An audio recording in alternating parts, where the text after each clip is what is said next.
Just to remind you what I used to look like. That's my thumbnail from when I had the full beard. But you see it's starting to come back in again. Look at that. See? Look at that. Look at that. Starting to come back in again. Which is really pissing me off. I don't like I don't like all this hair down here in the summertime. Anything underneath the jaw there on the neck.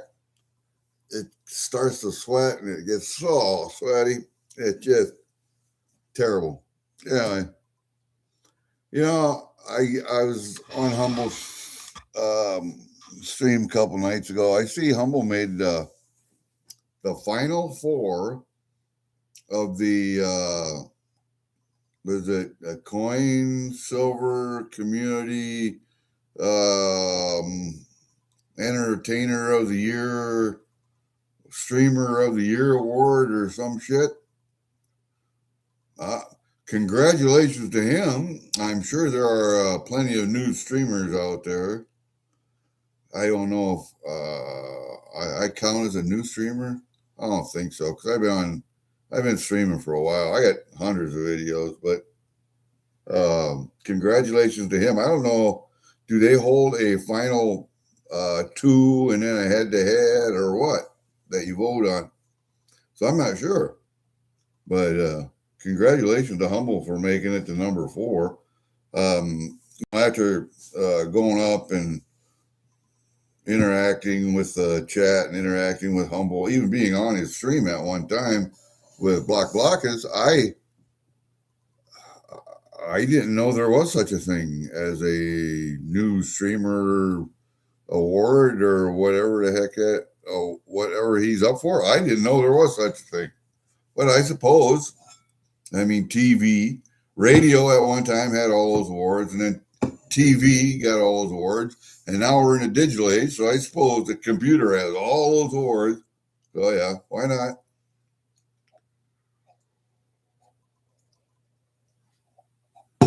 Coffee. I'm babysitting Pfeiffer the pit bull. She's out on the cable right now, out in the front yard.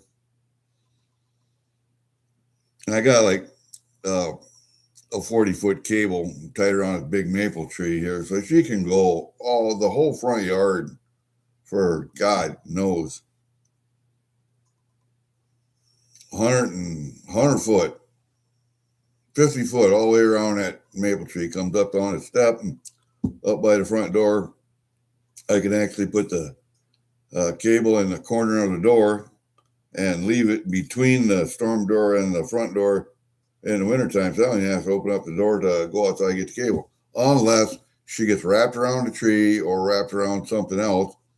And then I got to go out and free her. But other than that, it's a pretty good system.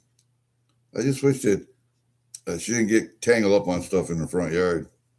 Because I got a hydrant out in the front yard, believe it or not. When my father-in-law built this place, my actual father-in-law, not my stepfather-in-law, built this place. He put a hydrant out in the front yard because they had actually when they built it, they had what do they call that, underneath your house where you got your fresh water. You stick a pail down through there and get your fresh water and haul it up. Yeah. I'll remember the word in a little while. Anyway, when they got a well dug, he put a hydrant right there where the old cistern used to be. And then there's another one over by the well house, of course, the old well house. And then I think that was the only two that he put in. He didn't actually run water anywhere else. I ran water out to the other shed to the butchering room. And I should probably run another water line out to the other shed, but I don't know if I want to do that anymore. As old as I am. Anyway, the dog can go out there and get wrapped around that. And see, we had added on this part of the house when we bought it. So there's a whole living room, two of them, basement and upstairs, whole living room over there. And where I'm sitting used to be the living room, but now it's an office with guns and a piano I'm trying to give away. and gun cases and otters and more gun cases and a closet and stuff. See, this used to be a living room, and then I opened up this. You see this opening right here? This used to be a window, great big double window. We turned it into a doorway, and then we added that whole room. Then that goes downstairs. Then the front door's over there. But we added all that when we bought it, and the old cistern is out. If you look right here, see where that picture in the TV are over there? Right under there where the old cistern used to be. So, yeah, we ran into it when we were digging up the place. But it was fun. It was fun. I just want to see who's going to be first in today. Kind of neat to go that way. I don't know. I got stuff to give away if somebody wants it. I'm supposed to find a toonie for hidden. I don't know if I got a World War II victory toonie that's unpainted or not. I thought I had an extra one. I said if I got one, I'll give it to him, but I don't think I got one. I mean, I have one. It's in my book. That's the only one I got. I told him if I had extras, I would. They had 2026 nickels I can give away. I got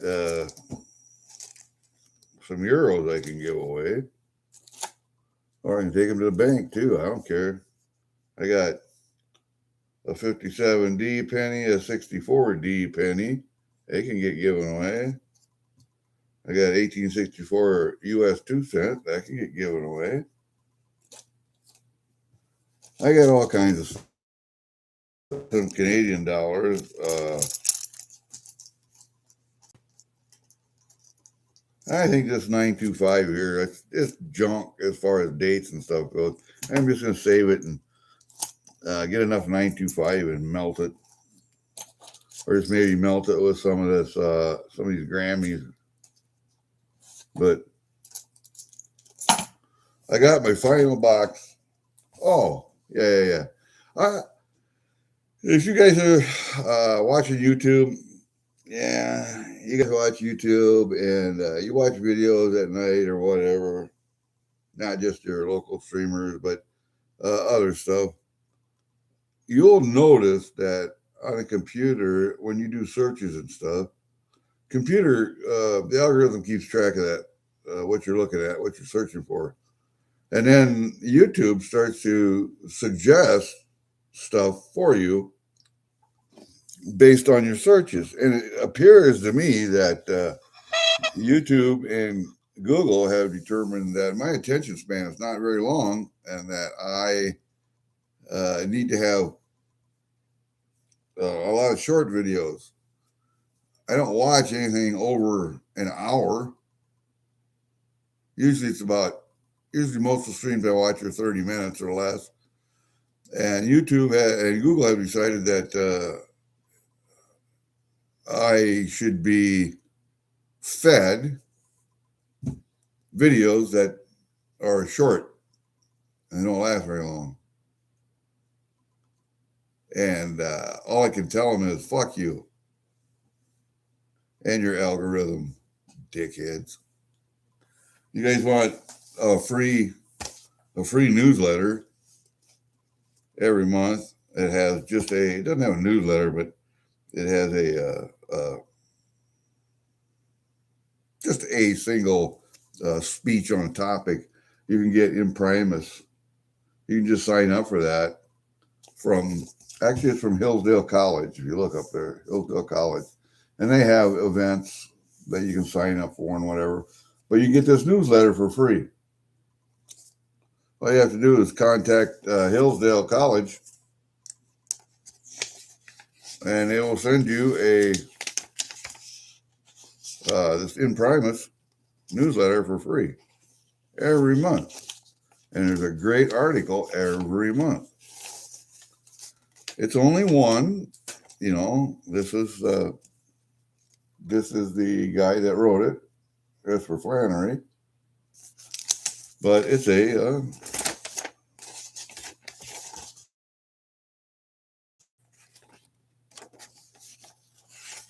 it's, 2 or 3 pages. Maybe you would, and then this is just advertisement for Hillsdale here. If you want to,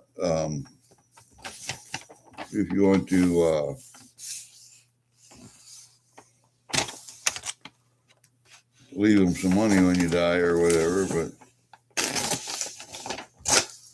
you just take that out, throw it away, and then you got the whole article there.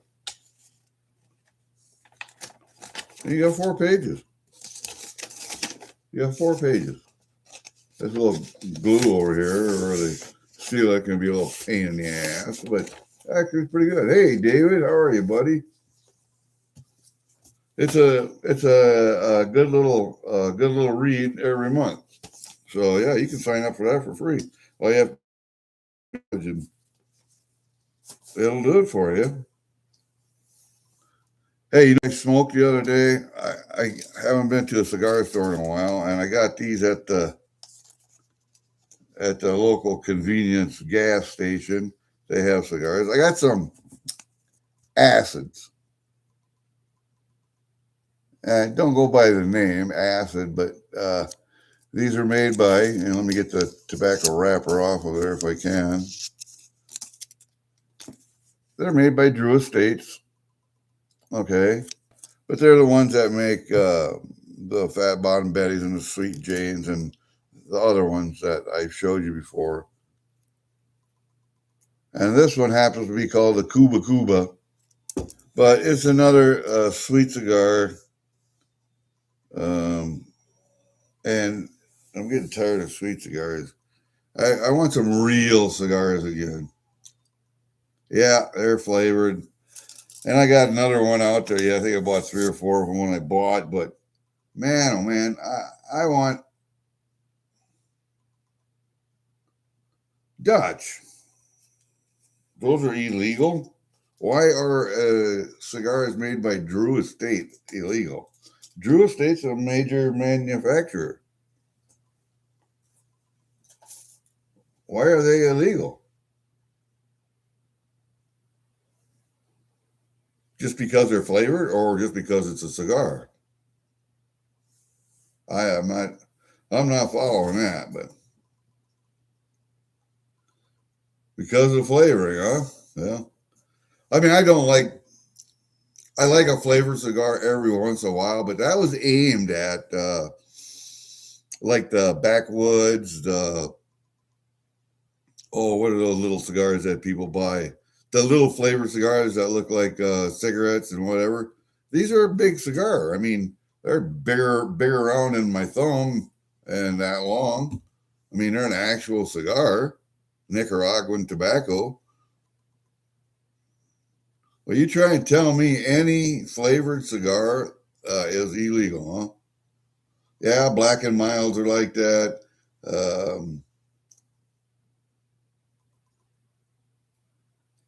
The big vanilla ones, huh? Oh, I think I know which ones you're talking about too. I don't. I like a flavored cigar, sweet sometimes, but I don't want to get little cigars like Swisher Sweets and Black and Milds and Backwoods and or Backcountry, whatever those are called, and those little flavored cigarette looking things. I don't like them. I will buy the Drew Estate cigars, Fat Bottom Betties, Sweet Janes, the Leather Rose, and the other 4 or 5 girls that 6 girls that he's got. I'll buy those cigars at times, but I like just a regular cigar. I like a medium flavor, not real harsh, but I don't like a real mild either. I like a medium cigar. And yeah, I can see flavored tobacco could be illegal because, hi, AG, because it has an additive in the tobacco, of course, just like cigarettes have an additive. But yeah, all the flavored cigars have an additive, and that's not good for you. I mean, if you breathe that stuff in, it's bad for your lungs. It's also bad for your mouth if you don't breathe it in. But I like to taste every once in a while. What I don't like is that those cigars are generally, they don't last very long. They're half an hour at the best. If you smoke it continually straight through, half hour at best. And I like a cigar that I can light, smoke, put down, goes out, pick it back up, relight it, smoke it, put it down, goes out, and I can relight it numerous times. I like those. That's how I gauge a good cigar, and by how long it will hold an ash, how evenly it burns, how gray the ash is. Yeah, that's how I grade a cigar.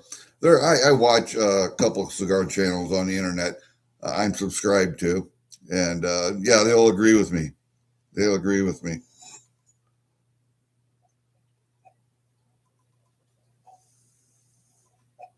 Because what I do is I watch those channels and try and get ideas of what are the cheapest, best cigars. And I've always said all these years that just because a cigar is expensive doesn't mean it's good. And just because it's good doesn't mean it's expensive. So I may have to let the dog in. She wasn't barking at me, but I got to look and see what she's doing on that cable. So I'll leave that right there. And you guys can wonder about that for a while, because we're going to wonder about that. Let's see if she wants to come in. Is she setting up here, or is she... Oh, she's setting up here on the step. Do you want to stay out there, or do you want to come in? You want to come in? You want to be famous today? You can come over by the... You come over by the camera, you can be famous, okay? Come on, you can be famous today. I'll show everybody what your pit bully face looks like.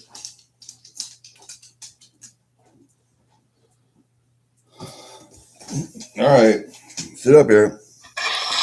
Now everybody can see where you at. There you are. See your old pit bully face, yeah? See your old pit bully face. There you go. And she got a sniff on everything when she comes in.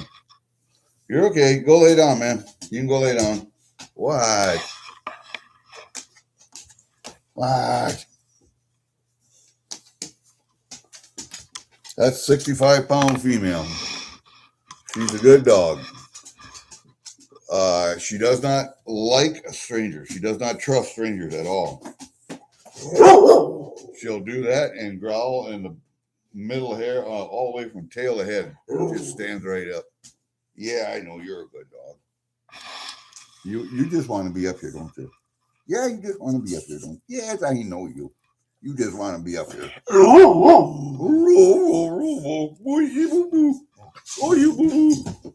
Oh, what'd you do? Fall down? You fall down? Did you? You goofball. All right. That's enough of you. That's enough of you. Go lay down over there. Go play with something, okay? Go play with something, okay? I don't have no food for you. I don't have any treat. Do you want a treat? Maybe you want a treat. I got those little bony things for you if you want a treat. Come on. I'll get you one. I'll get you one. But you gotta sit down. You gotta shake hands or do something. I'll get you one of these dark. Come here. Come here. Come here. Come on, come on, come on. Come on, come on, come on. Let me get this camera set up so we can look at you while you're doing your tricks. All right, can you sit down? There you go. Can you give me this hand? Yeah, you can give me that hand. How about this hand? Yeah, you can give me that hand. Can you lay down? Lay down. Down. Down. Down. Down.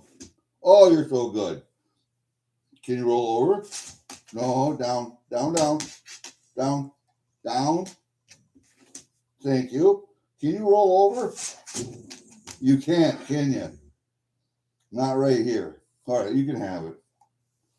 There you go. Big old Big head dog.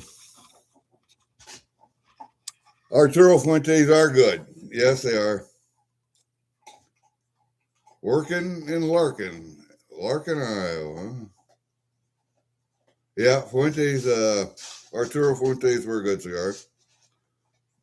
And everybody likes to think that Nicaraguan tobacco is the best. Not necessarily. Honduran tobacco is very good also. All that tobacco in Central America is all Cuban seed.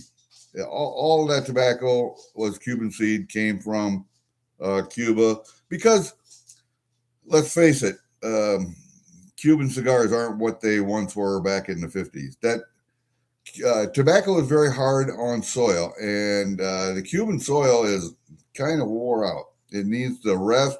It needs to be reinvigorated for a while, grow something else, rebuild that soil for tobacco. Yeah, they're overrated now because the soil isn't as good as it once was. And that's why they took the Cuban seed and went to Central America, because growing conditions are about the same, but the soil is not quite the same. But it was better soil than what they had in Cuba, so that's why they did it. I like cigars. I do. I like to smoke a good cigar. What I used to smoke for a long time, Dutch Masters, I think. I get 4 or 5 cigars in a pack. It was a big cardboard pack. Had 5 cigars in. I used to smoke them until I started to find out more about cigars and more about taste and different strengths of cigars, aftertaste, nose. So yeah, I like to smoke cigars. I'm not a snob. I'm really not. I just like to find good cigars. Like for a cheap smoke, these are good. Oh, upside down, of course. See those? See the name right there? Punch. Those Punch cigars are pretty good. Not bad for a cheap cigar. And they come with these things in the, and I know Jenna's got a lot of these, but now I'll tape coins to them and I'll put them in an envelope if somebody wins something, and I'll send it to them. So Romeo and Julietas are great. No, Dutch. Romeo and Julietas are great, depending on which one you get, but that is a good cigar. What are you doing in there, dog? What are you barking at? What are you barking at? You need something to do? I mean, I got your ball. I got your stick right here. You need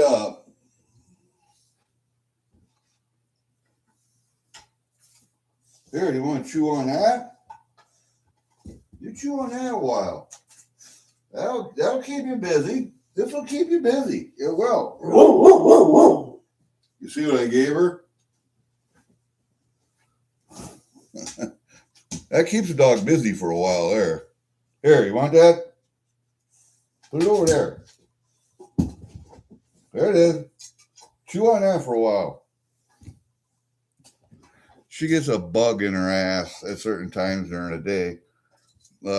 One of them will be right before bedtime. She thinks bedtime is 10 o'clock, so she'll get assy with you and start barking and shit. She wants you to go to bed.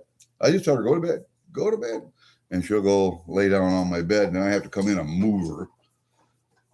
Because if you don't know what a pit bull does, any dog really, they take over the whole bed.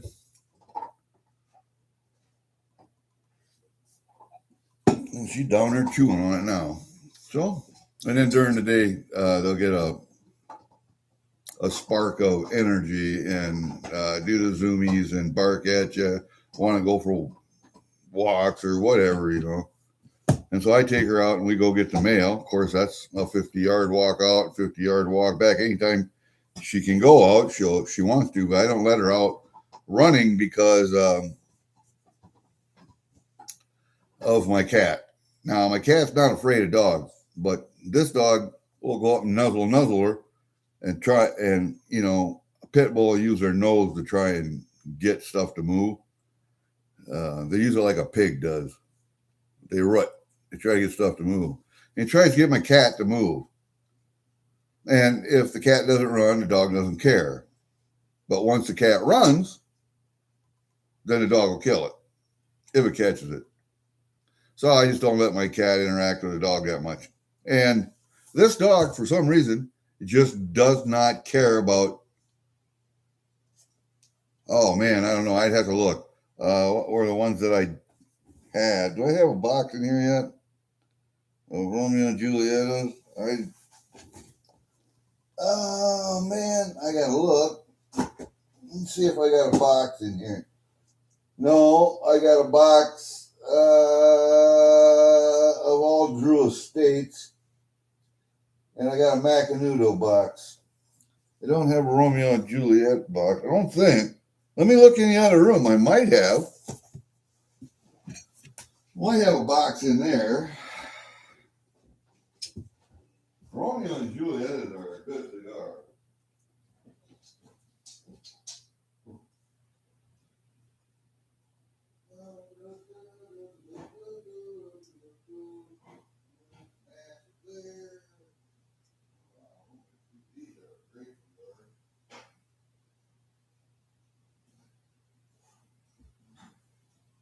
There he is.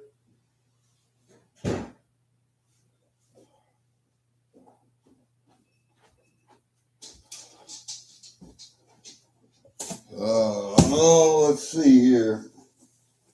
Let's bring this box up because they're all in here. You want a good cigar, Dutch? Here's a good cigar right here.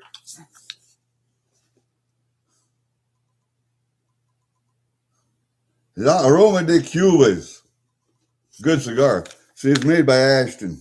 So, they're a good cigar. Really good. I bought this whole box. So I kept a whole bunch of little personal notes that come in my packages. I keep that in there. And then I did buy a box of acids at one time because I know they're pretty good. But these were the blonde Maduros, which I kind of liked. Those other ones, those Cubas, I didn't like them as well. But these blonde Maduros are really good. I don't think I got a. Yeah. I keep the boxes. Anybody wants to buy wooden cigar boxes, I got them. $8 and shipping. And I got some more Drew Estates. There's the Deadwood Tobacco Company's Drew Estate. The Girl with No Name. And these are the sweet ones here. And I keep these because of the artwork on the inside. And I got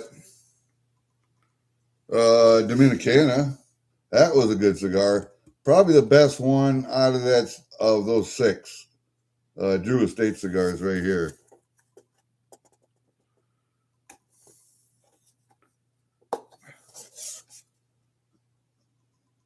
And you'll see why I keep the artwork here in just a second.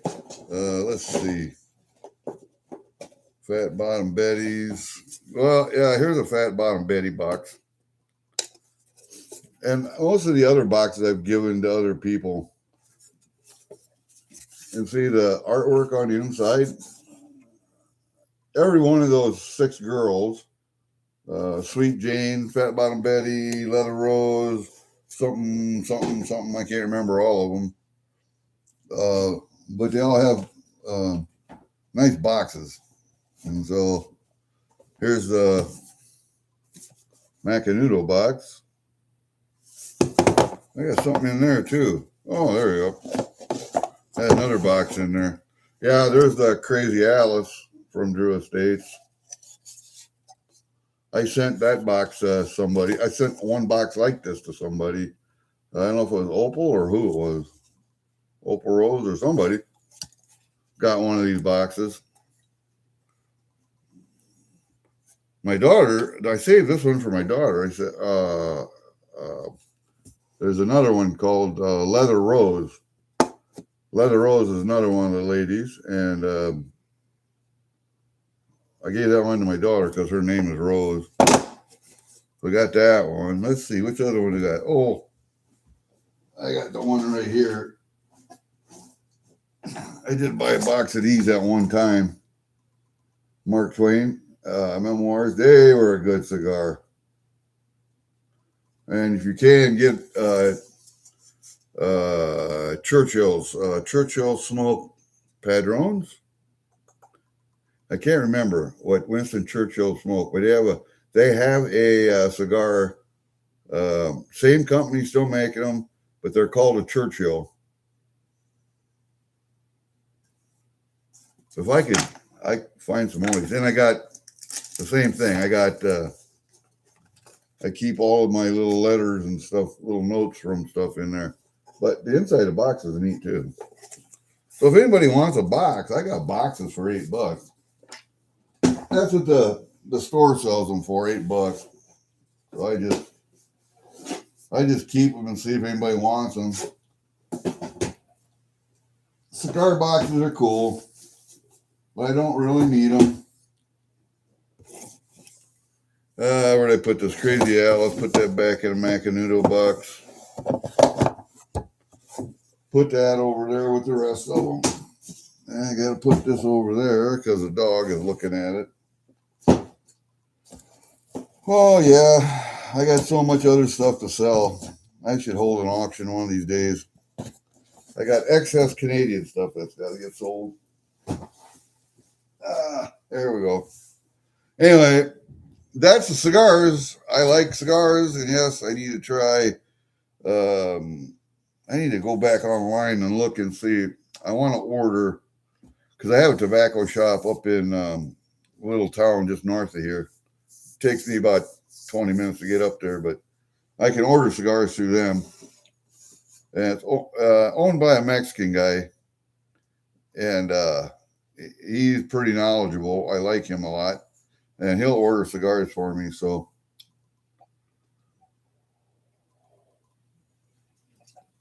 I mean, I can go to these other tobacco shops over in Mason City that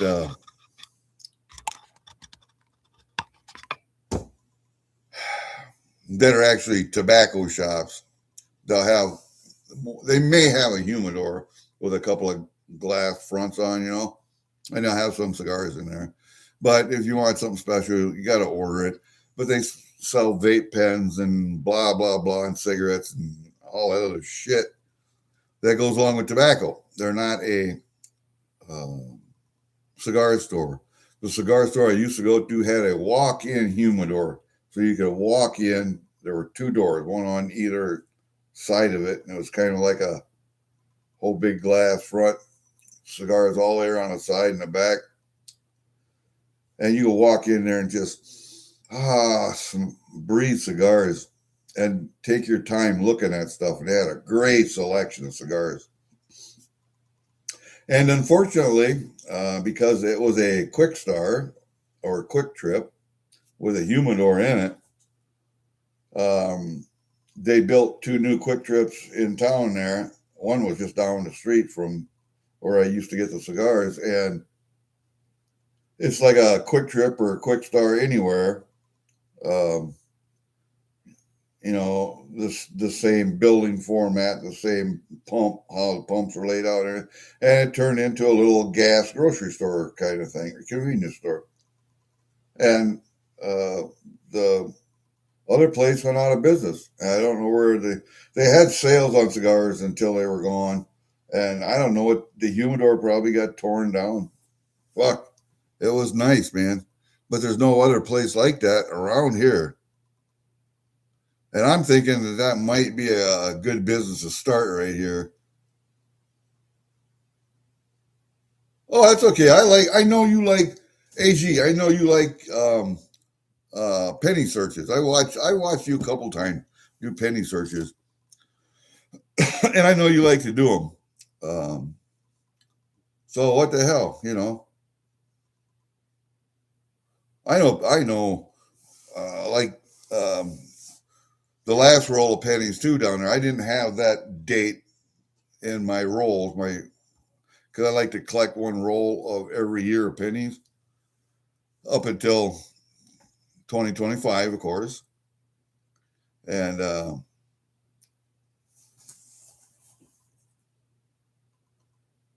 yeah, Dutch, I was thinking, just because there isn't one around here, why could I not find an existing building in Osage, construct a humidor, and just do cigars? Maybe you have to do a little bit more tobacco of different types, but a cigar shop, basically.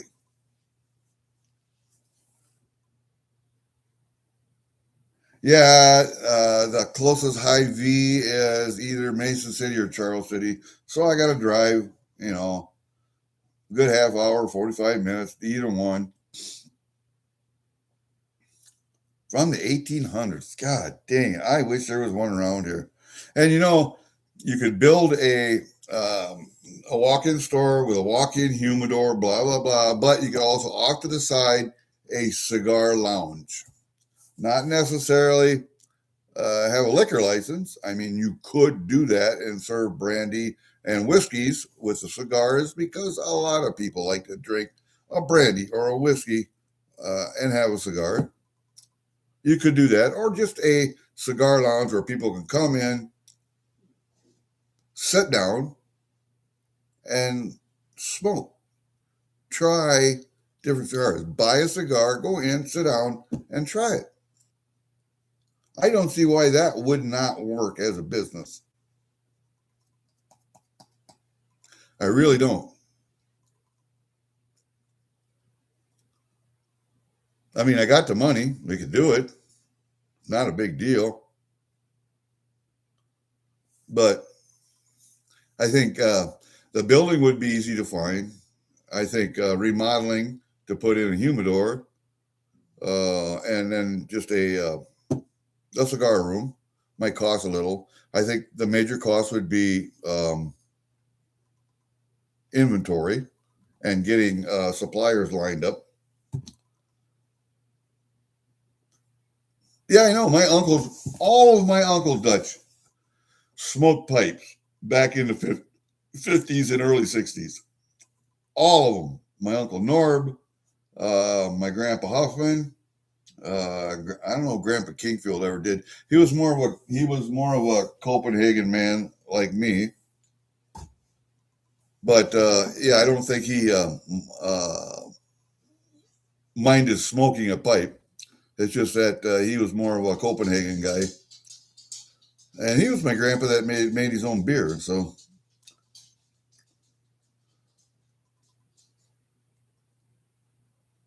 AG, I don't know if that business is specifically for that.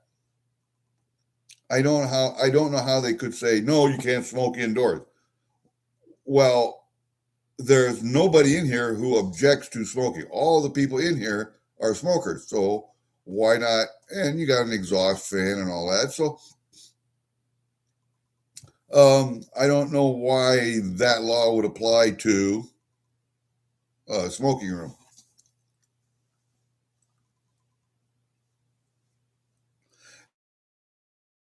All smoke piped, and they all had different flavored tobaccos. And my God, did they smell good! Always. And that one of my first memories as a child was pipe tobacco smell. It was really, really good. And my grandpa's beer was really good too. My grandpa's beer had yeast in the bottom of the bottle because he would put it in 12-ounce bottles and he had yeast in the bottom. So you wanted to pour out the beer into a glass, or if you drank it from the bottle, you didn't want to shake it up and get the yeast suspended in the beer, but you wanted to keep the beer clear, just leave the yeast in the bottom and clean that out afterward.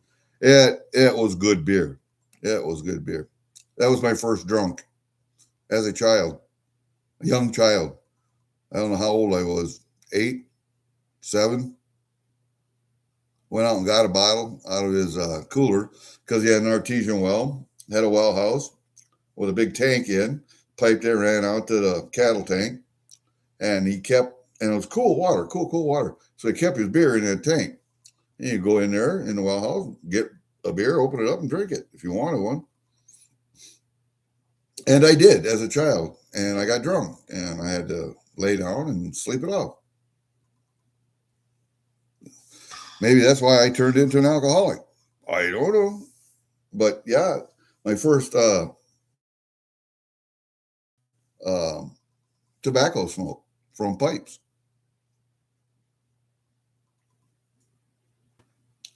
Yeah, Dutch, there are places where you cannot smoke. Yes, you can legalize marijuana, but you can't make tobacco smoke.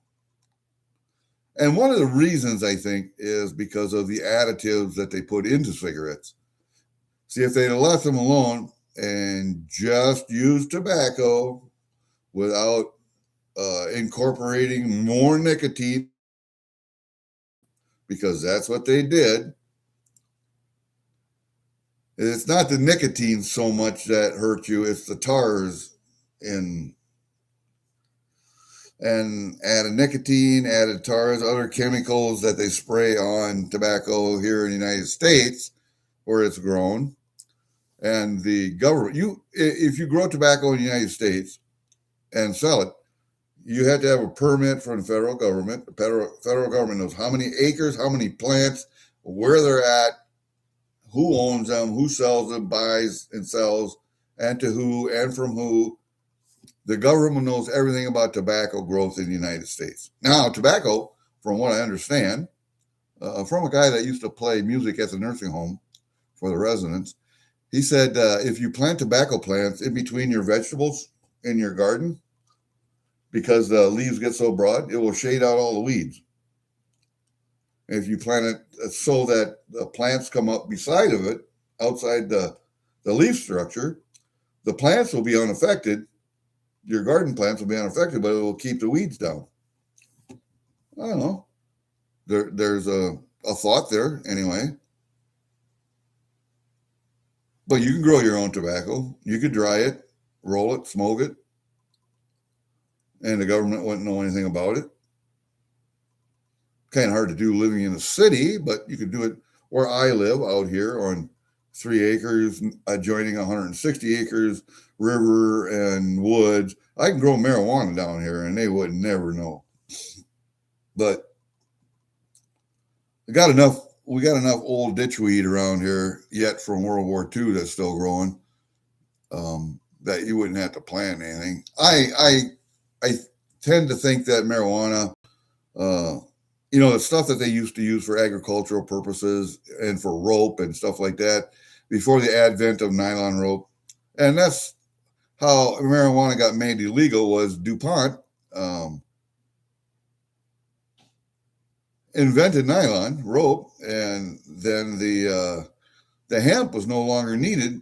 And so the government went through, I remember as a teenager, government came through and just killed every goddamn marijuana plant in our grove. We had 10 acres that we lived on, and the government came through and just pulled and dug and killed every goddamn marijuana plant we had in the grove.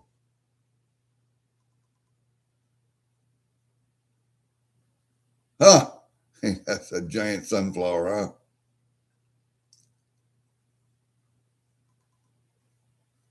Yeah. Additive free, that's the way to do it. Additive free tobacco is the way to do it. And yes, tobacco will still kill you, even additive free and whatever. It will still cause cancers. But like anything else, done in moderation is fine. Look at the indigenous Americans, smoked tobacco, had tobacco here, but didn't sit all day, every day smoking tobacco. They used it for ceremonial purposes and special occasions. That was it. I don't smoke cigars all day, every day. But one a day, maybe one every 3-4 days, if I have them. Lives on Copperhead Road. I don't know. You call Rampart Avenue Copperhead Road, kind of. Rampart Avenue goes all the way up to Minnesota border, but it's segmented because it runs all the way down to the one road that runs north of Charles City, and it's segmented all the way down. So if you're a FedEx driver and it says something Rampart, you better look it up, because if you try to go up Rampart to that address, you may not get to it. You have to go up on 218 and over and around to get to that address. So, yeah, it could be Copperhead Road, I guess. Well, yeah, Dutch. I mean, all of the air pollution from factories, from vehicles, especially vehicles, and granted, the government's tried to clean it up and blah, blah, blah, but it's still something that's not oxygen and something that's foreign, and anything foreign in your lungs is going to cause something to happen. So, yeah. I mean, with the passage of the Clean Air Act, Clean Water Act, they've tried to clean up the air in cities. If you think this air is bad, look at the smog in China in big cities. Yeah, then you get an idea. And you know what? I just saw a YouTube video that, where the Wuhan lab is at, where the coronavirus came from. And there's a story behind that too.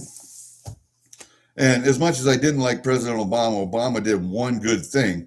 He saw that gain of function research, that was being done in the United States.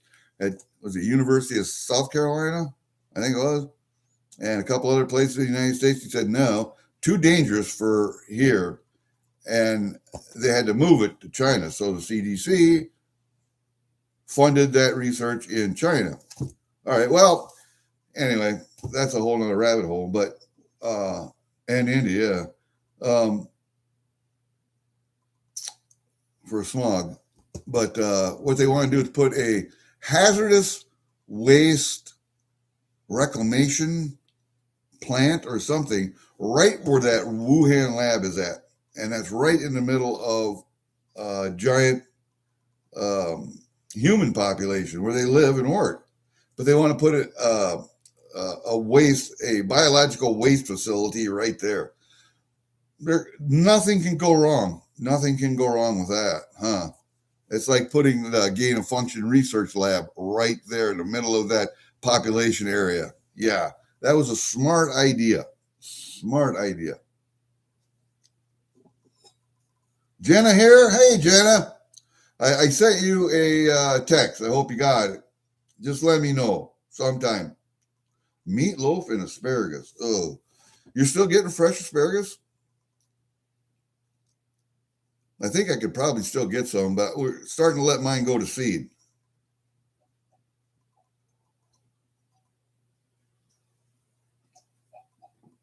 Got a lot of wild stuff in the ditches around here, so I can go pick that. Or I got stuff out here in the garden too, in two different places. Usually I get enough asparagus just from here or down the ditch. But man, yeah, I love asparagus in the spring. It's like the first sweet corn. Just love it. Just love it. Matter of fact, I got to go down. I get my pickup back. I got to call. My pickup is in the shop. I can't go anywhere. I'm stuck at home because my pickup blew a hose or a cooler or a pump or something for my power steering. And I opened the hood and the front of my engine was all power steering fluid, but I still had fluid in the reservoir. But the limits on the steering are bad. You could hear it. Something's bad. So I think it's a pump.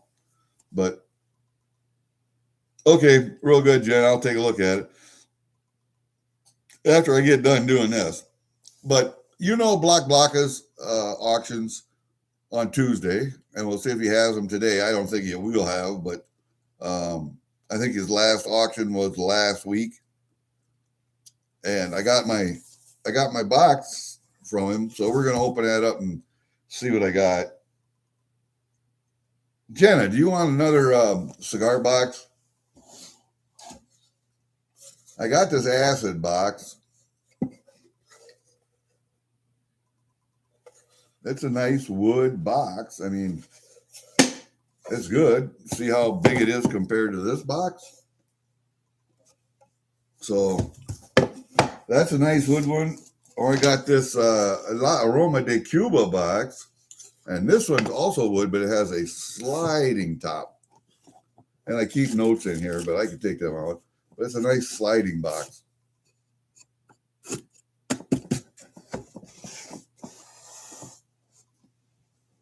Or I have this one. This one's more of a traditional cigar box.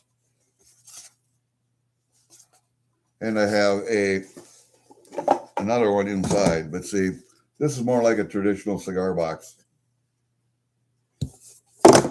Or I have this one, this Crazy Alice. This is a nice wood one too, but it's a small one. See? I know you got a Fat Bottom Betty box. You might have a Sweet Jane, I'm not sure. But I have 3 or 4 other ones. I got the Girl with No Name.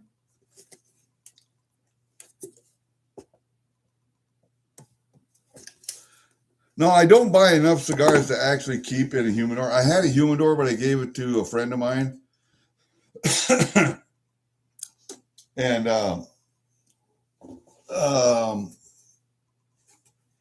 I don't see, like, if I get a box, I won't get like a half a box, or if I get a full box, I'll keep them in a something that's humid enough. I got this Dominicana box, but it's very thin. And I have another Fat Bottom Betty box, but I think you have one of these.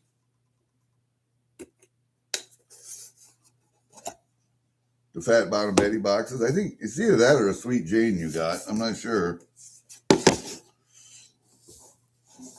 And then I got this Mark Twain box too, just depending on which one you like. But that one's a pretty good box.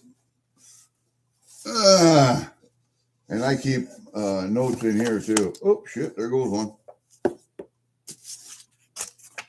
See, AG, you're in the bottom. There's someplace, and M4D is in there, and Ashley Allen, and Gremlin, and $1 Million Meg. Everybody's little notes are in these boxes. I keep them. But if you want one of them boxes, Jen, let me know. I'll send you one.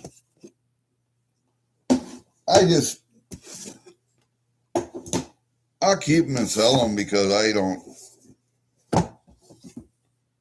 just don't want to burn them. They're always good for something. They're always good for something. All right, what should we do? Dibs on the Mark Twain then. Okay.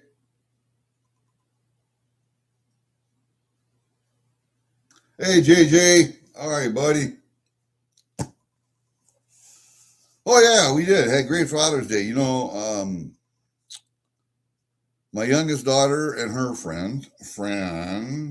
boyfriend, I think she just keeps him around because he does stuff over her, but I'm not sure. She's had 4, 5, 6 boyfriends. So by the time she's 30, she's had 6 boyfriends, different boyfriends. She's bought a house, rehabbed it, sold a house, bought another one, rehabbing it now. All by the time she's 30. That's a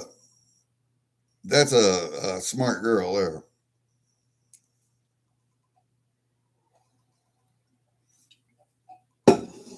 I didn't scoop everything.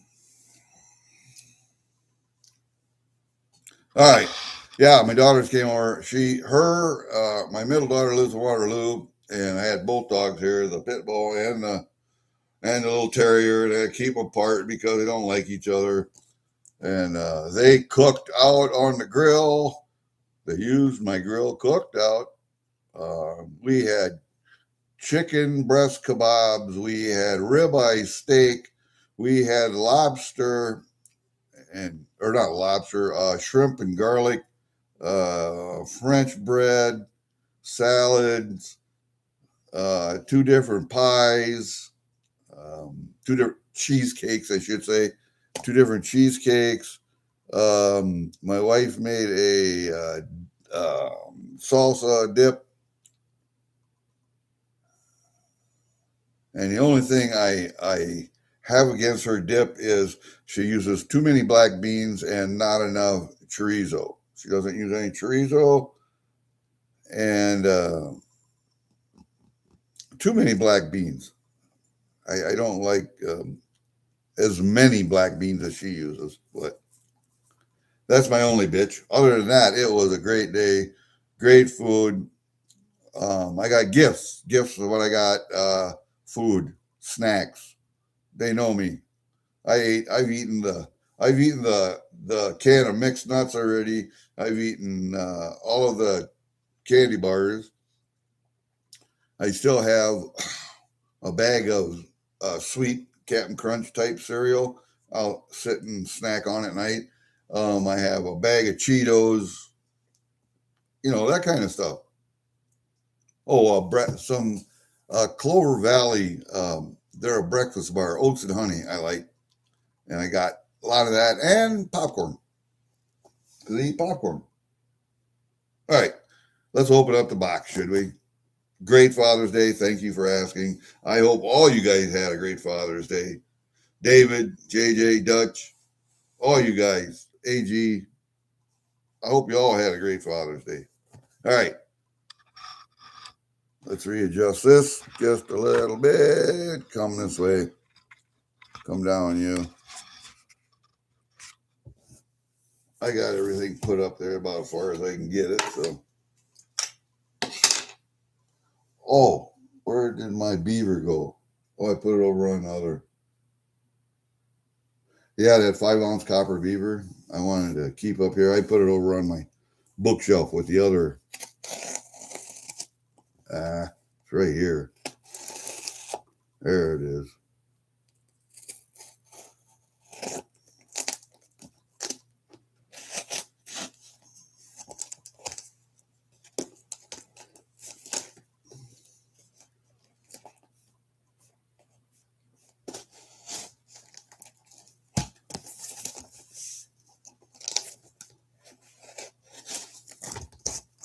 Yep. And it's packed full too. It's tight. So let's take a look. And of course, Block has got to use this paper, which is a freebie for him from the beach front.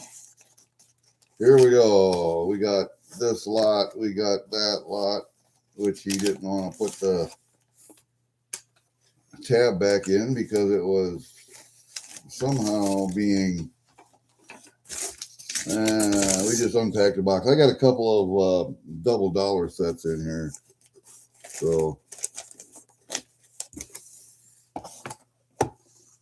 we'll put them over here because I know they're a little.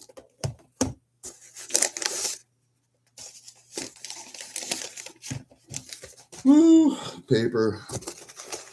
I did get I got a roll of toonies. I don't know why I got a roll of them, but I did. And then check the rest of the box just to make sure nothing's in there. Okay. Put that over there. All right, we got a roll of toonies here. Let's take a look at these. And he's got the paper rolled around it. And I paid enough for those, didn't I?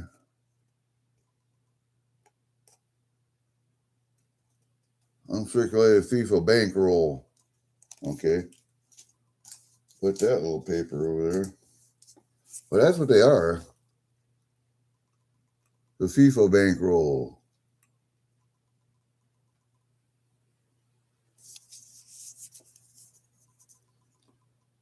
And I guess they had 3 different versions of these rolls. One was with Charles on one end and FIFA on the other end. Then they had rolls with this on both ends. And then they had a roll with, I don't know, both Charles. They had Charles on this end, Charles on this end. And you could get a roll of whichever ones you wanted. So I got a roll of the FIFA on the one end, Charles on the other end, because then you got the date that's visible. And I don't know if I want to open this or if I want to take one of these out of here and put it in my book or not, or if I just get another one for that. Let's see what else we got here. Let's move this stuff up to the side like that. I better put the knife away before I hurt myself.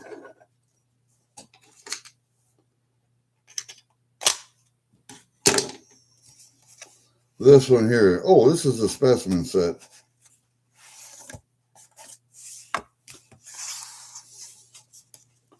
They're really nice. They're really nice sets.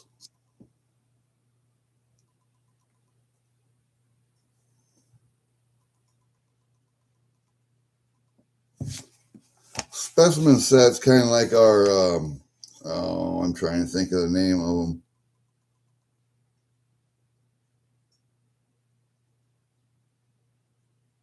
They have been finished to enhance the rugged beauty of our Canadian coinage. The finish is threefold combination of brilliant and frosted relief and on a linen textured background. Okay. Now here's what they're made out of course. Nickel, nickel, nickel, nickel, cupro, nickel, bronze. And nickel electroplated with bronze, nickel, blah, blah, blah. So it's a nice set.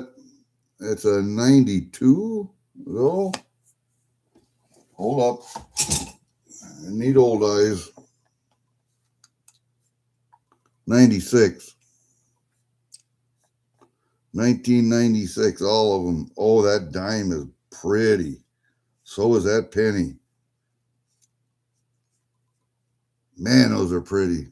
Damn. All right. That's a pretty set. And then you can open it up and look at the back side, of course, and who's going to be on there. But the queen. But look at that. Look at those coins on the front. Look at that dime. And that penny. Oh, that quarter and nickel. That 50-cent piece, because it's so busy with the shield, doesn't look as nice, but it is. But look at that penny and that dime. Good Lord, those are pretty.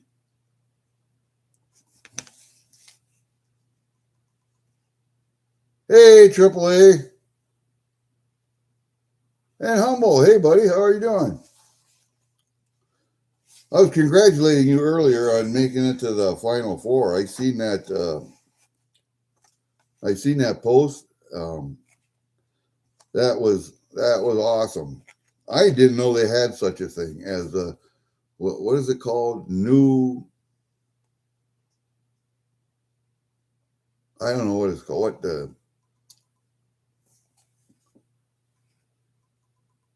So yeah, specimen set 96. That's nice. I like that. That's very nice. All right, let's see what we got here. This is one of those double dollar sets that's in the plastic. And he put a rubber band on there for me. Oh, I knew that one was going to break.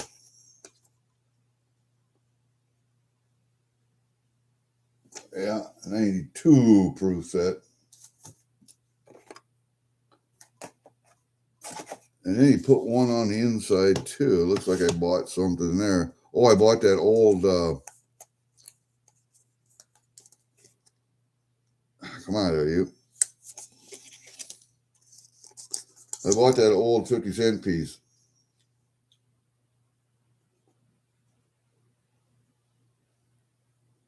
Huh.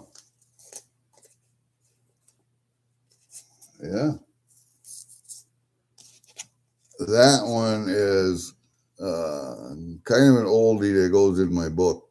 Of course, I would hold it upside down, wouldn't I? Look at that, a 1916. Trying to get those old ones for my book. That's a sweet little find there.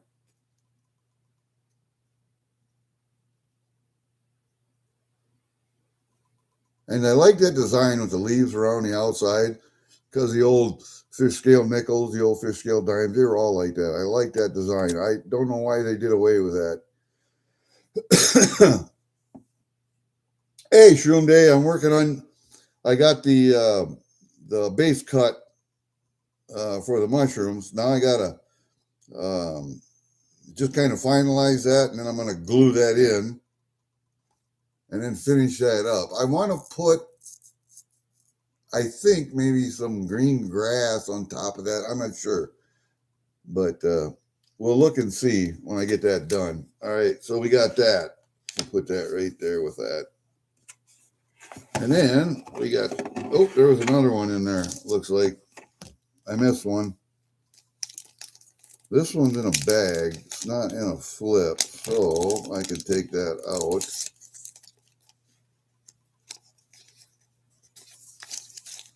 What was this? Oh, that was my Bank of Upper Canada. Yeah, if you guys don't know, I collect provincial coins, and if you can see this one, it'll be great because it's just a dark, dark coin. There's the Bank of Upper Canada 1850.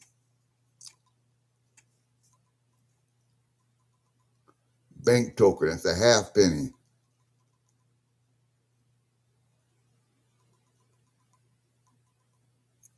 I have all the pennies for the, which bank is it?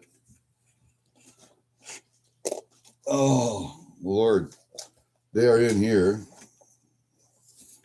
I think I showed you guys these before, but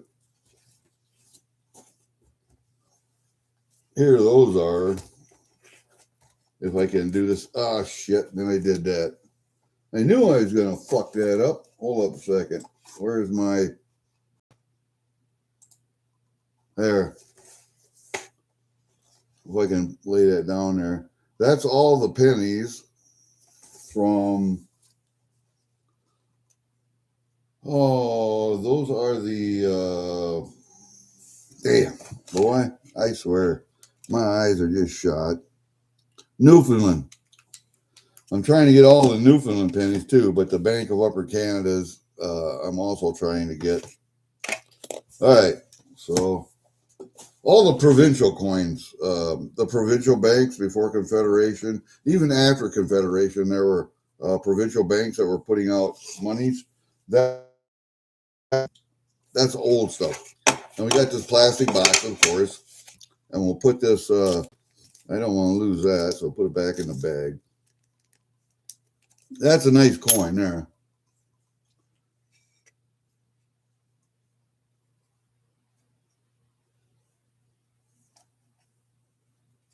Yeah, I know. It's like my email address is on my community page, but nobody ever looks at it.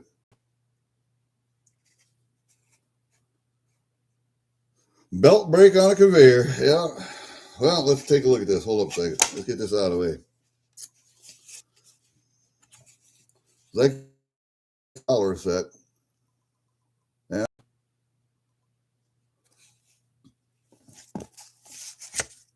And of course,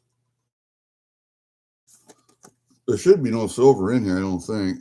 Oh yeah, there is. The $1 sterling silver.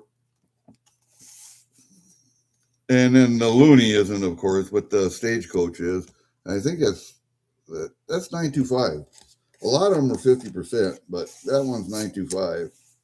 And maybe they went from 50% to 925. That's this big bastard up here. Nothing else is silver in that set, but I try to collect as many of these double dollar sets as I can, different years. But you know, it's all Canadian. It's all Canadian. Oop, turn that around. And this one's got the plastic box, and a lot of them don't have the older ones. But it's kind of cool to have these. I got a couple of these now. So, all right, we'll put you in there with that and throw that in the trash because we don't need that. What do we got here? The Block didn't want to put these back in because it flex up the, and you'll see why here in a second. See this red kind of foamy shit here? It's soft. It peels off. It peels off. This one's in pretty good shape, comparatively speaking.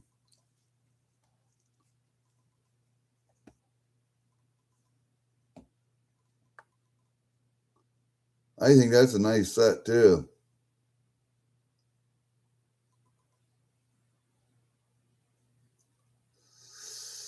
I especially wanted this one up here, but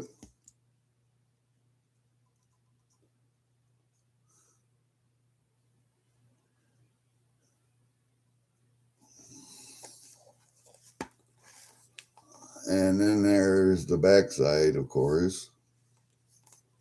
And we have a COA in there, so we should look at that. What does the COA say? This is a 2007 proof set of Canadian coinage. No kidding.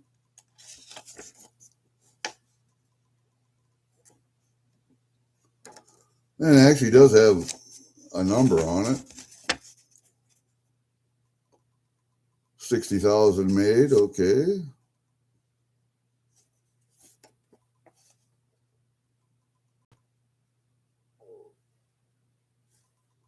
Okay, I'm going to have a hard time reading this name. Thayendanegea? Thayendanegea. 1742 to 18 something, and they don't know what, 1800 something. A voice that shaped Canada. That's what that dollar is. Okay, let's see what this says on the back here. Okay, that one is sterling silver. The $2 sterling silver. The proof dollar and the $2 sterling silver. Everything is sterling silver except the other dollar coin, which is nickel plated with bronze. And then the penny, of course. Everything else is sterling.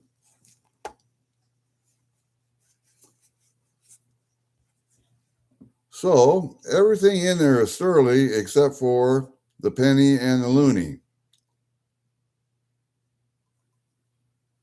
That's a nice set. That's a real nice set.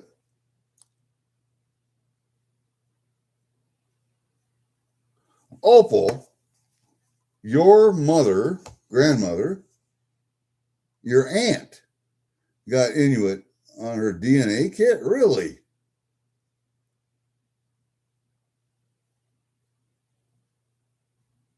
I can tell, AAA, that you're a part Eskimo. I can tell. I spent enough time in Alaska that I can almost look at people and tell. But I'm surprised Opal has Inuit in her lineage. That's kind of amazing to me.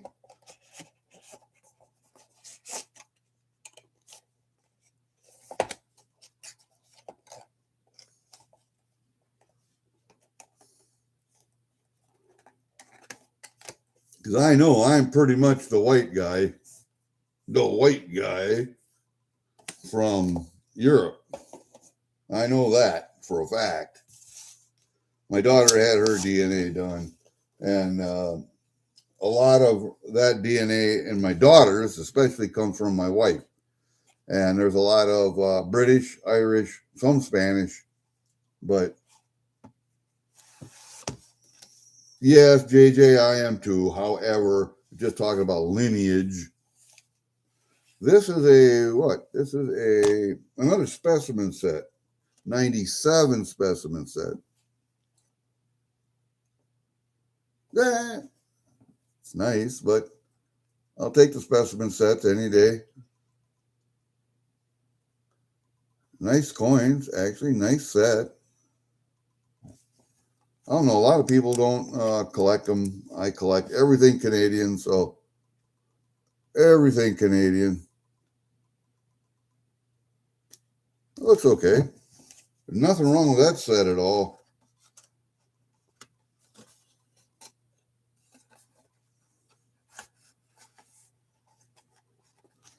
Nothing wrong with this set at all. And then we have this one. We'll go with the other big one again. The other. See, I'll show you on this one what happens to these rose-colored. See, look, this is what happens to them. Right there. That's from just pushing in the tab on the box. See, and you look. See, that's what happens to these. It was a bad design, but and there's this set. This set, dirty. No, it's not dirty. It's got the plastic on it yet. And you see the coin at the top. That's actually the coin that I wanted. So let's take a look at it. The 100th anniversary of the establishment of the Victoria Cross, 1856 to 2006. That's right there, the 100th anniversary of the establishment of the Victoria Cross. And that's why I wanted this set. There's the back, of course. It's going to be sterling, except for the loonie and the penny. But yeah, I wanted cross. And that one still has, does this one have a number on? Did they say how many of these was made? Nope, no number on this one. So, that's different. But don't you love that that top coin there, the Victoria Cross? Same thing as our Medal of Honor.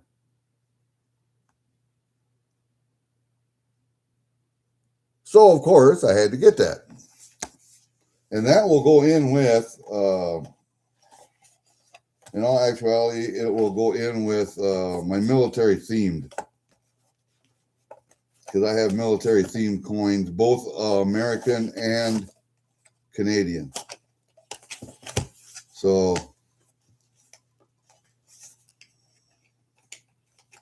and I keep them separate from everything else. And I keep them separate from everything else.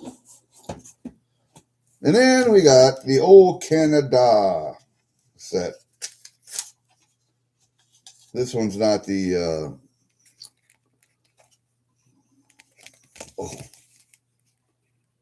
the old Canada uncirculated coin set. And this one I think just pulled out. It's a sleeve that pulled out like,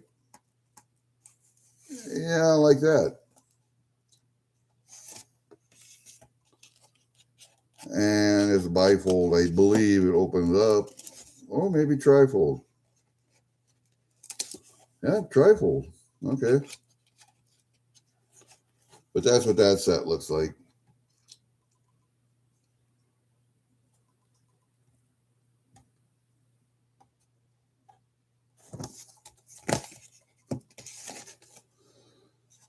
And there's that side of it.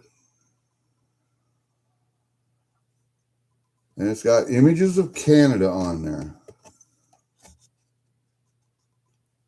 Let's see if I can bring that over there for you.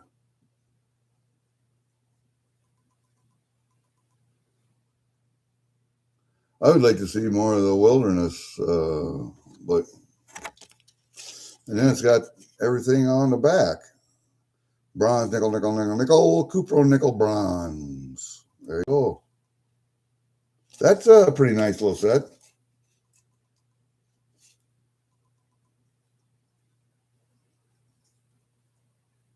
What are you guys talking about? Sled dogs? We had that class when I went to Alaska. See, I was in the 12 Special Forces group, so we did a lot of unconventional. Um, I was in the 10th and the 12th, actually, cold weather groups, and we did unconventional stuff for transportation and getting around where we needed to get around. Harnessing and packing sleds was one of them.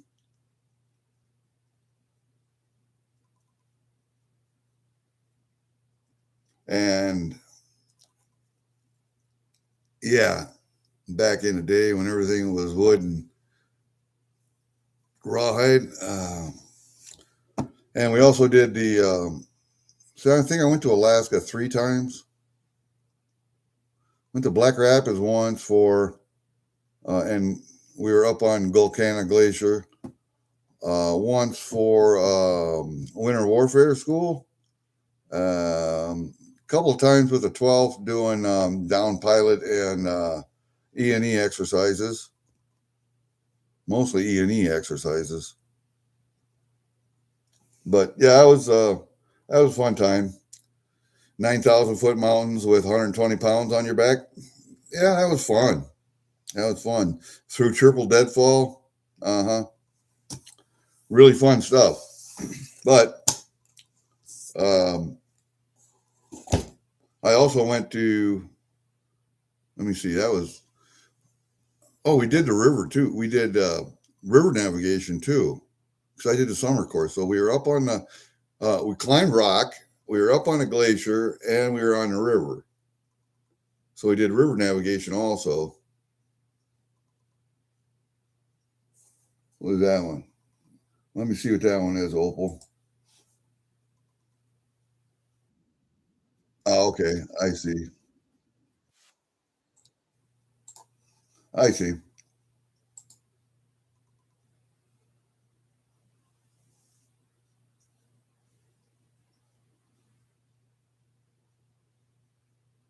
Anyway, I did, let's see, we were up at Eielson Air Force Base. That's where we staged out at one time. And I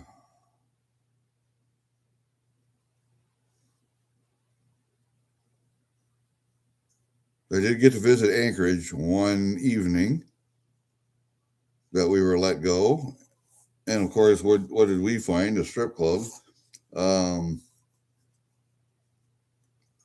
I was up to Fairbanks one time, and I can't remember what I was up there for. I don't know. Anyway, the other thing we did was we had a thing with the Department of Agriculture, and there are two fourth firefighting schools. One's the Department of Agriculture, one's the Department of the Interior. Anyway, the Department of Agriculture school is in Missoula, Montana, and we actually did the rough terrain parachuting portion of the firefighting school up there. And we didn't wear the gear bag, but we had to wear the Elvis suits, the Kevlar suits, and the helmets and all that shit. And we had our let down ropes in case you landed in trees. And it was required that you land in trees, at least on one jump, so that you could lower yourself to the ground so you knew how to do it, blah, blah, blah. I think I got 7 or 8 jumps up there. Never hit a tree, not a once, except for that one jump where I had to. And I had to purposely steer into that tree. But those little drop zones up there where you land on the side of mountains and stuff, just little bitty postage stamp sized drop zones. And I hit every one of them. I knew how to steer a parachute.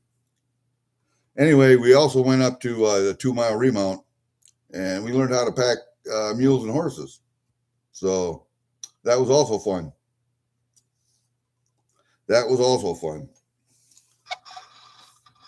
And I'm going to put my foot up, and I'm going to set that over there. I have a couple of the new quarters, 2026 United States quarters. I want to get a couple more of them because they did P's and D's of the Pioneer ones. I think. Let's see. I think it's here. Yeah. Anyway, it's called. It's a Liberty thing.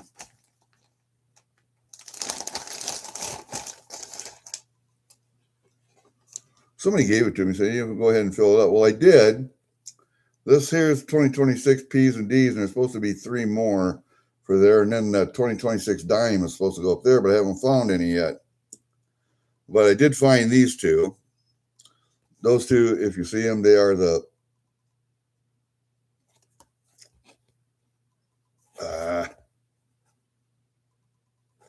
damn, man, right there. See, P and a D. And then there's supposed to be 3 more of them. And I got to get those in there yet. And then there's supposed to be the dime goes up here. So I'm not sure if there's another one that's a P and a D and then a W, or and this one's supposed to be a W or what. I'm not sure yet, but I will find out. And I'll fill that card up. And if I get that card full, then maybe I'll sell that one too. Who knows? I thought they were coming out with 5 designs also, Walter, is what I thought. And I think that card is for 5 different designs, but, they come out of the different mints, P's and D's. And so I just put a P and a D on there. And maybe, just maybe, I can find all 5 designs and make them all P's or all D's or whatever.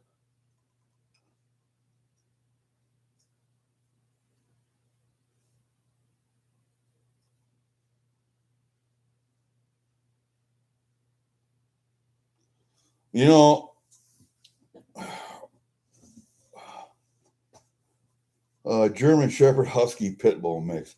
Guy's got to be a vocal dog. Just has to be.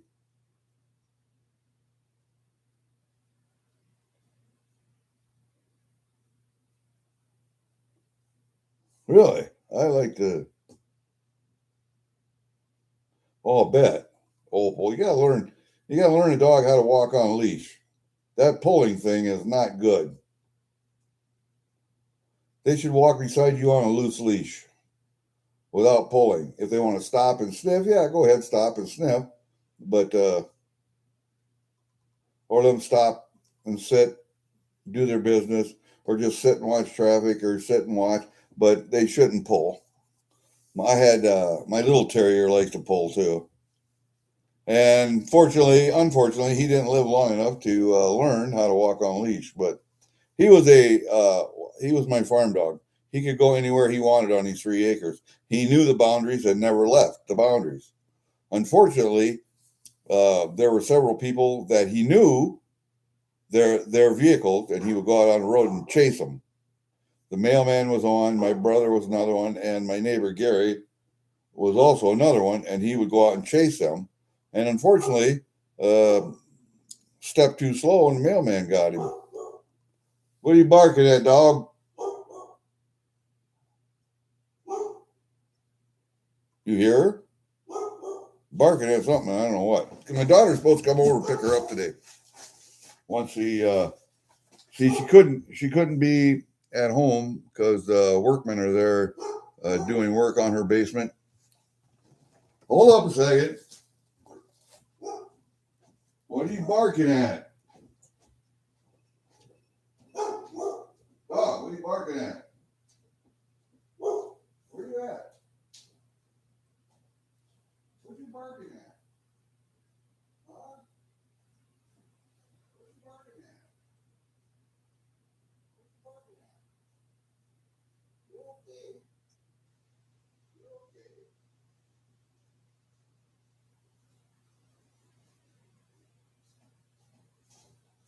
I don't know, guys. She's in my room, laying on my bed, has raked up all my blankets into a nice little pile for herself, into a bed, which I have to remake tonight, and just sitting there barking. and I'm not sure why she's barking. She does have, uh, my daughter has gotten pain pills for her because she has bad knee. She has a bad knee on one back leg, and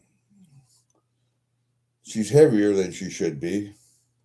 She's not that bad, but she's heavier than she needs to be, and she has trouble a lot of times getting up on stuff in cars and whatever. But she can do it. But she's up on my bed now. My bed is tall, it's high, and she's up there. So really, Opal. Well, see, that's the pit bull in them. Pit bulls are not a trusting dog. They really don't like strange people, strange anything, really. And when people do come over, we have to keep her away from people because unless you spend 5 or 6 hours alone with her, just just being in the house, being around, being around my daughter. My daughter has to tell her to be quiet and whatever. Then she'll accept you, but until then, she won't. It's funny that my cat is a dog friendly cat. She just rolled over on her belly. And,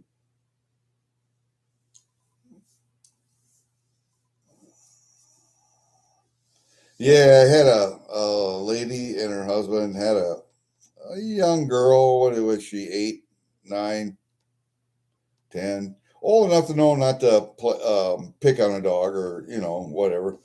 But the neighbor's dog, which was a lab mix, um, knew that kid. They had played together before, and they came over and they interact, socially, play cards or whatever. And the kid always was around the dog. And one day that dog turned on that child and tore her face. And she is. They had to put the dog down, of course. And that dog had never shown any aggression to anybody. But somehow that child provoked that dog. Because I don't think it was a dog specifically,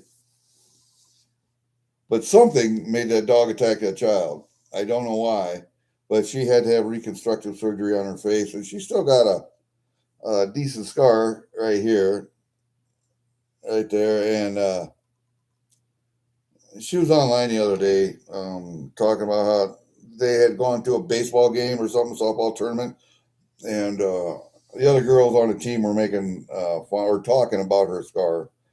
And I told her, everybody's got scars, and scars tell a story, and nobody knows what that story is. So if you want to preempt the talking behind your back about your scar. So when you first meet people or you see a group of people and you have a visible scar, just ask them, "Hey, you want to know what the scar is from?"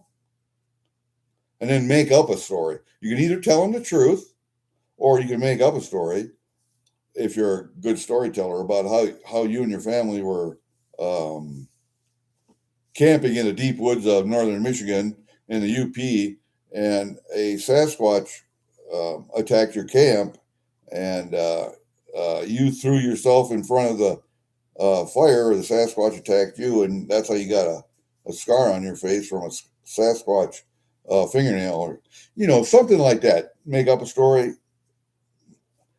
I said if you're proactive and you preempt people talking about that scar behind your back, then people will no longer talk about it. It'll just be you'll just be who you are then. And I don't know if she's old enough to take the advice, but what is she, 13 now? Something like that. But yeah, I mean, not a big deal. I mean, I know guys that served in Iraq and Afghanistan that have their fucking entire face burned off. He's got no nose, he's got no ears, he's got no lips left, and he looks like a fucking sponge, but he can still talk. He's still a person. and he did some heroic shit. So,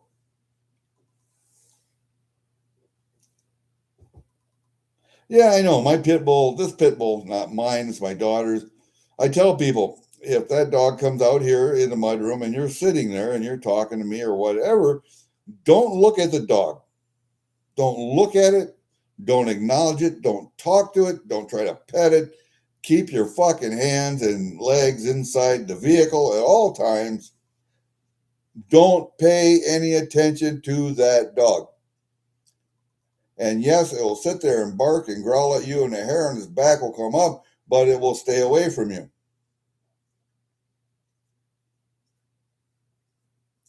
And what did my brother do? He reached for her at one time, and that dog bit him right on the inside of his thigh. And it took him 6 weeks to heal up from it. But he's very lucky she didn't shake her head. She just bit and didn't shake. Because if she'd have shook her head, he'd have had a lot worse injuries. Anyway, he won't come in the house anymore. He won't open a door if he hears her barking until I say, okay, it's safe to come in. I put her away. So he learned his lesson. I've had her, and I told one lady, also, she was sitting there with her husband. That dog came up, and that muzzle was this far from her face, barking and growling at her. And I said, don't even look at the dog. Don't pay any attention to her. Yeah, she's being noisy. Don't reach for her. Don't look at her. Don't do nothing. And you know what that dog did? Nothing. I left her alone after that. Just left her alone.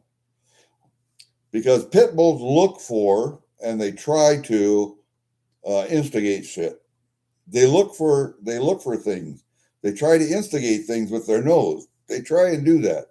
I've seen them do it. I have this stuffed otter over here. If you can see my stuffed otter. One of the first otters I ever caught. She will go over with her nose and try and bounce that mount to get that otter to move. And if the otter doesn't move, then she leaves it alone. That's what pit bulls do.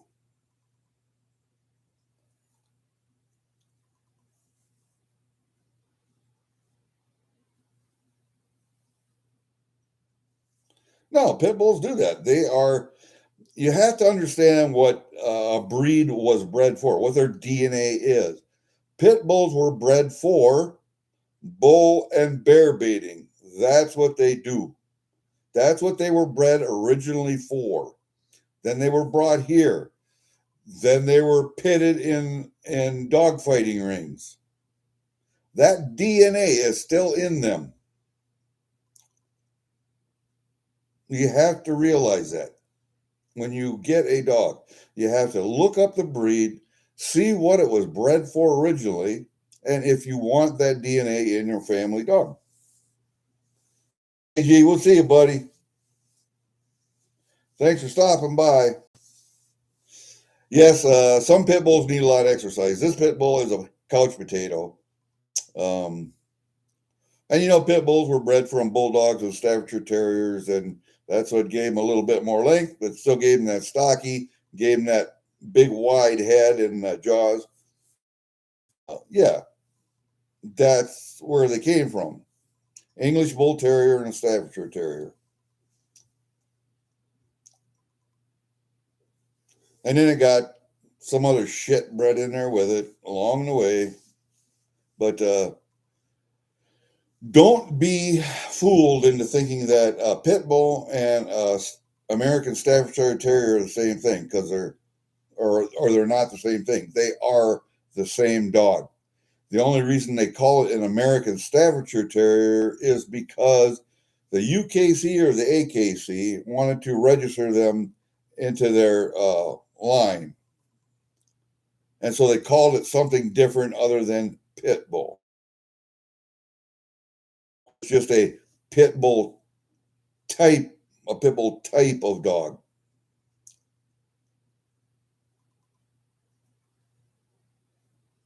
But It's the same dog. It's the same dog. It's just because I'm not sure. I think it was the AKC wanted to include it in its registration line, and so they renamed it because pit bull had such a negative connotation to it.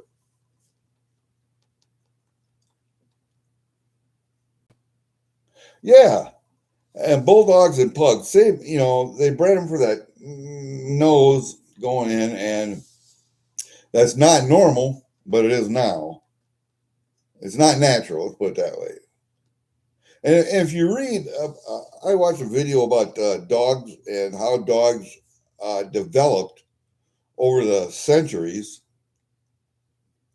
There were seven separate uh, bloodlines that went out from a wolf, but it's an extinct wolf. And so they can't tell you exactly which wolf. It's not a timber wolf. It's not a gray wolf. It's not this or that or anything that's alive today. It was an extinct wolf. And they think they've tracked it all the way back into Russia or Turkey or someplace over in the Middle East. And anyway, dog lines expanded out into the seven because of human migration patterns.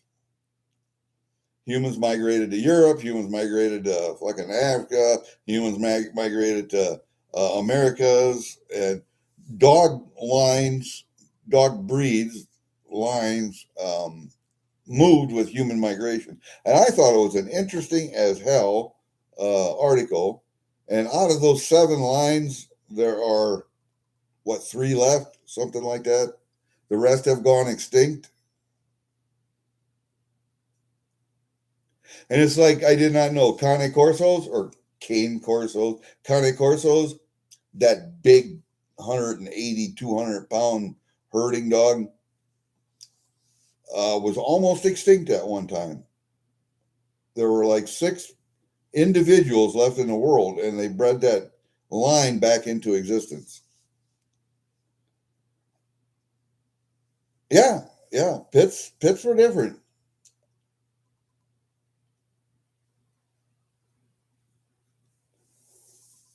I don't know, dire wolf or whatever it was, but I just know that wolf that dogs all came from is an extinct species. I know that, and a lot of dog lines, dog breeds are extinct now also.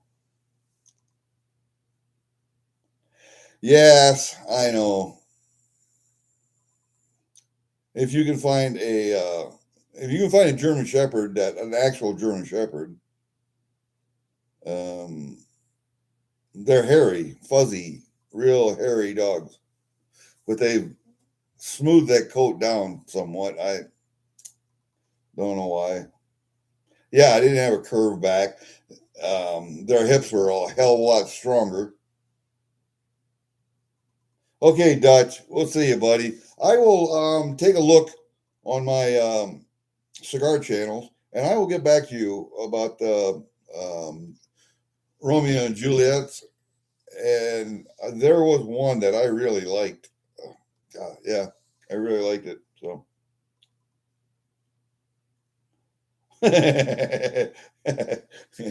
Catch Mexican jumping beans. I don't know why the Chihuahua was bred or what it was bred for, but I have to imagine it was bred for a vermin control.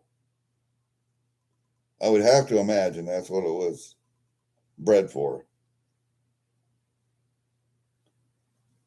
I don't know individual dogs exactly what they were bred for, but I know German Shepherds and Malinois and healers and blue healers and what are the red healers? They're all herding dogs. They're all herding dogs.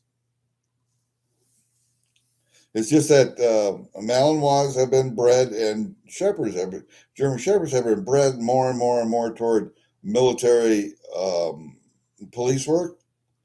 But Shepherds were heavier and hairier and larger than Malinois. Malinois had a little bit higher intelligence. So now they're using more Malinois instead of shepherds for military and police work, but uh, they're still both exceptional at it. And they were both bred for herding. They're herding dogs. So dogs will continue to evolve as long as humans continue to evolve, and what we use them for and the traits that we breed into them or breed out of them. But somewhere in that DNA is still what they were originally bred for, way back when. And that's pit bulls. Most pit bulls nowadays are couch potatoes, really. If you see an English Staffordshire Terrier, which it looks like a pit bull, just shorter, shorter legs, they look like little potatoes, little hippos, and they're little couch potatoes. That's all they are. This dog is a couch potato. Likes to go out, likes to be active, likes car rides, but she tires easily, and she'll sleep most of the day, and all night. Yes, yes, yeah. They're still used in some parts of the country as a food source.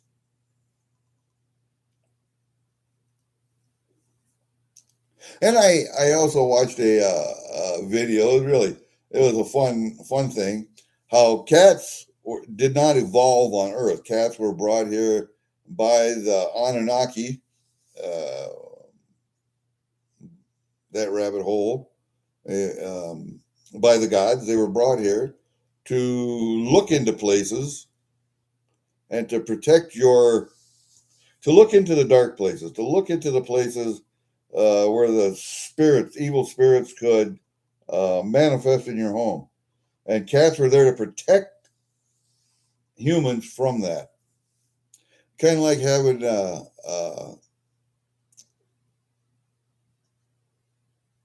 my little dream catcher is up. If you have a dream catcher, bad dreams are not supposed to be able to go through a dream catcher, so they will catch them, will not allow them to go through. And the same thing, kind of like with cats, they were brought here to look into the dark places to keep the evil away from us. I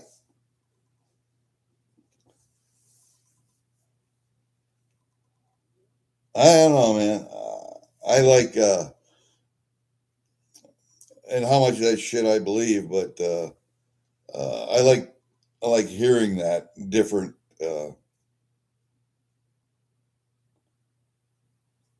things about animals. I don't know. I'm sure cats evolved here, but uh, from what I'm not sure. Domestic cats, I am not sure how they evolved, but it'd be fun to look into it. Be fun to look into it.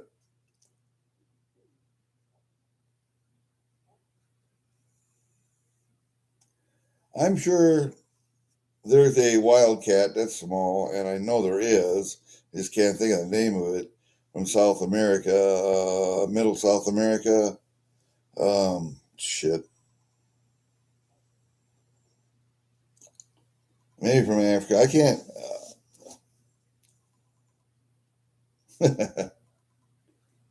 I'm.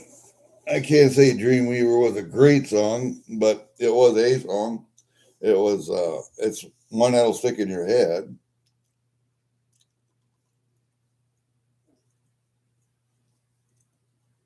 Yeah, I don't know. That's about it. I think that's about all I got today. Oh, well, I can show you.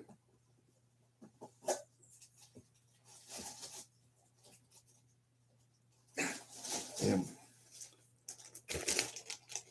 I don't know where the page is at. It's up here someplace, but I have a book that has some of the other bank tokens in.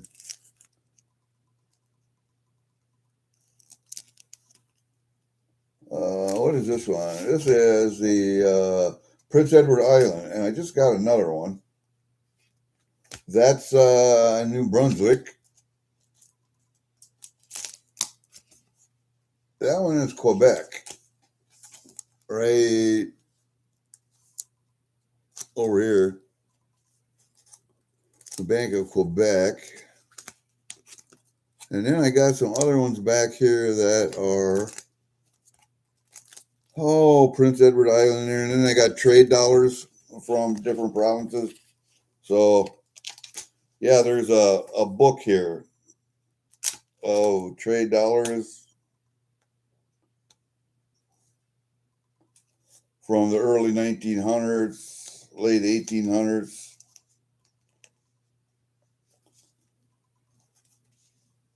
Trade tokens of all kinds. And then the bank tokens. And this bank is Bank of Upper Canada, I think. Yeah, Bank of Upper Canada. And I've got like, 6 of them right there. Now I got another one. So I got to make room.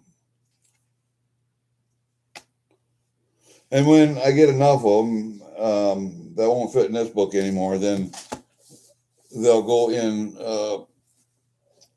pages in here like the Newfoundlands. So I'd like to get all of the, because I have other pages yet that I can put them in.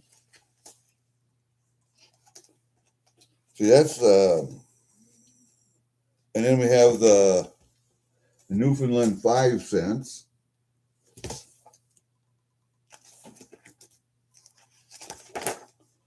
And so far, that's the only Newfoundland 10 cents that I have. I don't have any 20 cent. I don't have any 25 cent.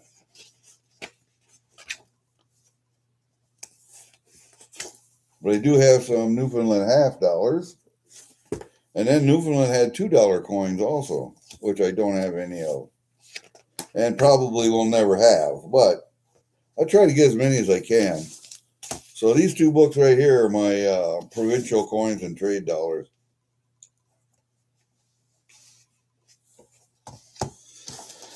But yeah, that's kind of cool. And I have one that's actually graded.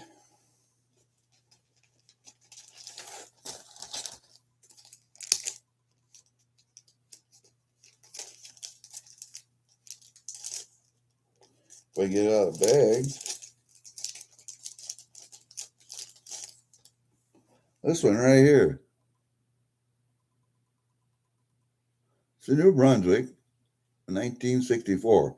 A short 6 with environmental damage. But it's an AU-55. It does have details. And you're probably not going to be able to see them with that light coming through the window, but there are some decent details on that. And kind of hard to see with the light the way it is, but there are some decent details on that coin. So I got one that's graded.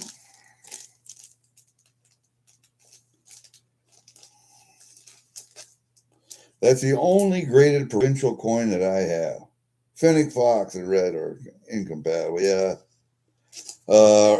Did you know that red fox are not indigenous to the United States? They were brought here by the British for hunting purposes. And they went wild, and now we have a wild population of red foxes. Did you know that? Gray foxes are the species that was here originally. Gray foxes, Arctic foxes,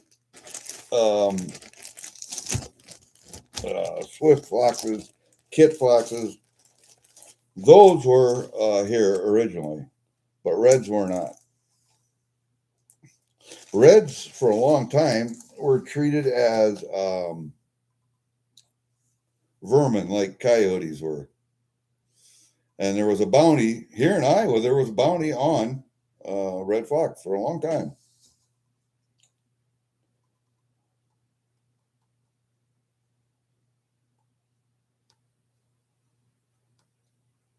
Yeah. Why do people want to hybrid them? If they don't do it naturally, then I don't think it should be done by people just for the sake of doing it or the sake of making a pet more docile or more so they could have a, hey, look what I got. I'm not, no, I don't care.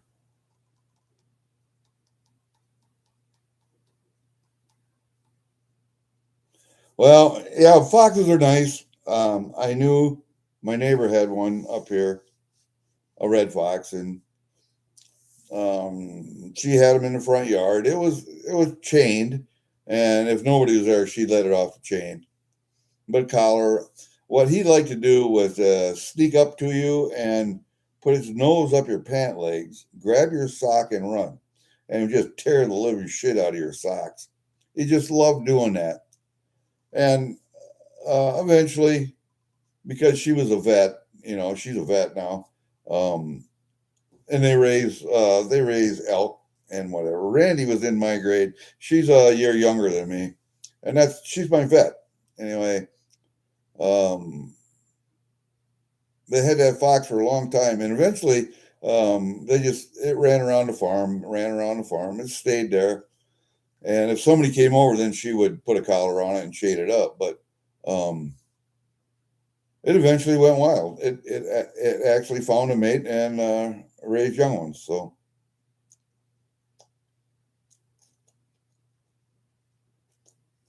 Popular Mechanics. What's that one? Let's see what that one is. The first fox dog just got dropped. First fox dog, huh? Wonderful.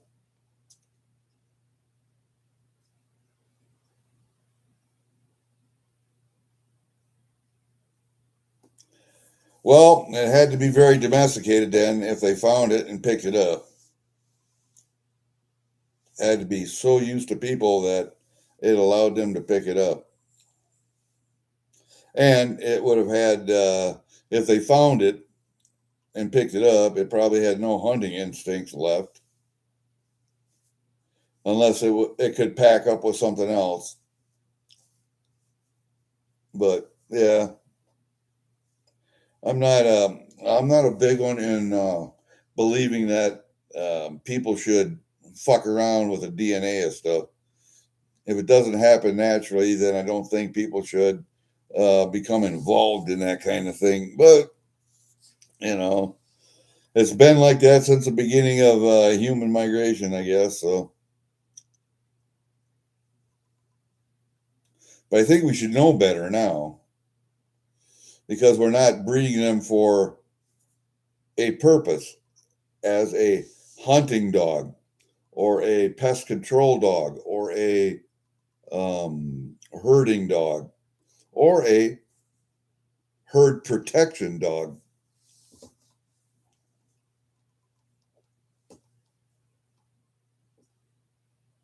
They thought it was a canine. Huh.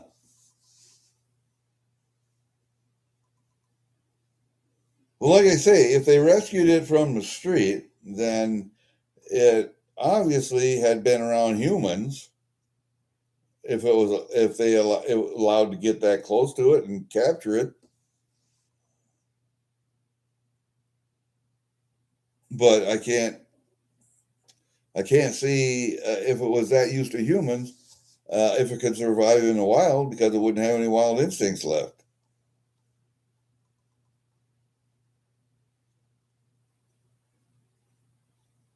I know dogs and coyotes will breed, but I had no idea a fox and a dog would breed because I don't know if they're compatible.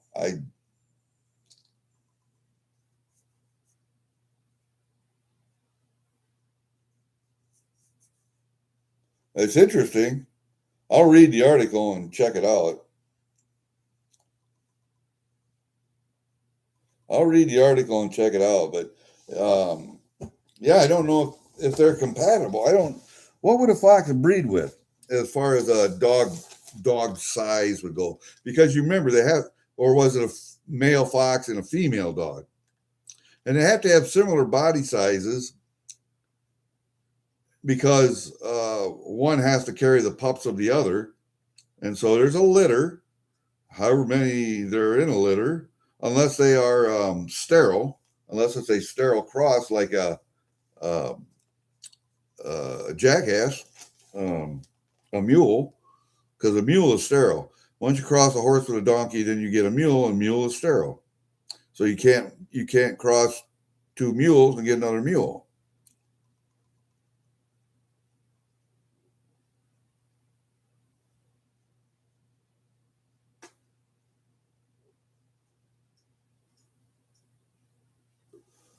That 72FS01 DDO double diode, that was nice. What was that on Durbin's? Was that on Durbin's auction? Or whose auction was that? Freaking awesome. And I am not particularly interested in that kind of thing, so I'm not a United States coin collector unless it's commemorative sets. I will, if they are proof commemorative sets, yeah, then I'll collect them. But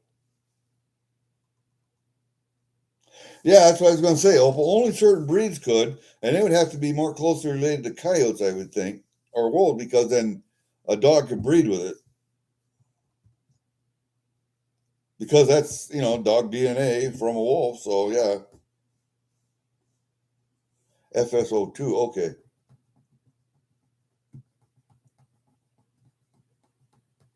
What was it, JJ? I'm not sure. And did he get it on Durbin's?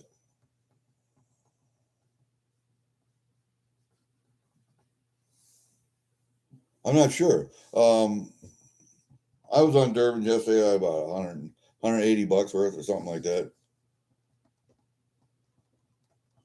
But there were some coins that were worth the money as far as silver goes.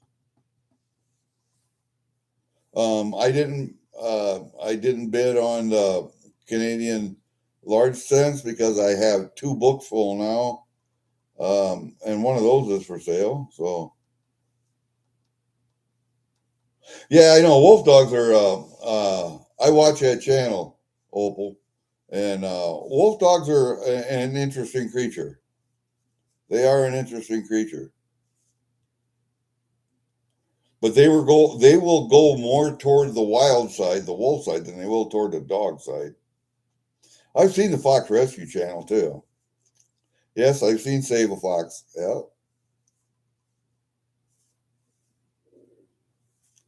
I'm not particularly interested in it because my brother used to raise fox. We had fox everywhere. We take them out of the pen. They're nasty little creatures. They bite. Yes, we pen raise fox. Like pen raising mink. We had blues, we had reds, we had arctics, we had every once in a while you get a cross, but not very often. I think in all the years we ever raised fox, we only got one cross. And then there was, what are the other ones? Black and white ones. Shit, I can't remember the name. Norwegian blues and fucking this and that. And pelting fox is a chore in itself. So, no, I didn't see Finnegan pass. That's too bad. He got on a Durbin. Okay, maybe I should go back and rewatch that one. I just paid Durbin today, so I forgot about it yesterday. Because my brother came over, blah, blah, blah, blah, blah. And I have to have him come over and do some welding, but he wanted me to come up to one of the parks because he works for the County Conservation Commission and they're redoing a park up at someplace up there. And he came over and asked me if I wanted some walnut logs. Yes. How big are they? Well, the guys that came in and took the trees down, the subcontractors, they took the good logs, of course, and everything's black walnut. So they took the good logs. So what's left is stuff that won't you can't put it on a mill. It's not straight or it's too short or whatever. And he said some of it's about like that. If it's real straight, it's too little. So that's perfect size for firewood. Yes, I will go up and get it, but I need my pickup back first.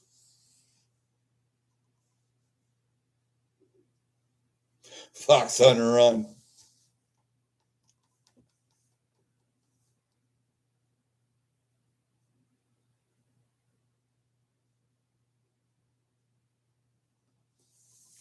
Yes, there are some fur breeders that are just fucking stupid in how they raise their animals. You know, if you're raising fox for fur or mink for fur or ferrets or whatever for the pet trade, it's exactly like cattle or hogs. The better you treat them, the better your product is going to be, the better they do. And we got too many people in the industry who don't care about animal welfare. They care about dollars. It's all they care about, dollars. And so the animals suffer for that. Yeah, I understand that. But do not put down every fur buyer or every fur rancher just because of those people. Don't do that, because there are good people who raise fur and take good care of their animals. So that was 4 months ago, huh? Well, that's too bad. Finnegan Fox was a cool little fox. I didn't follow Michaela so much, but Finnegan I like to watch.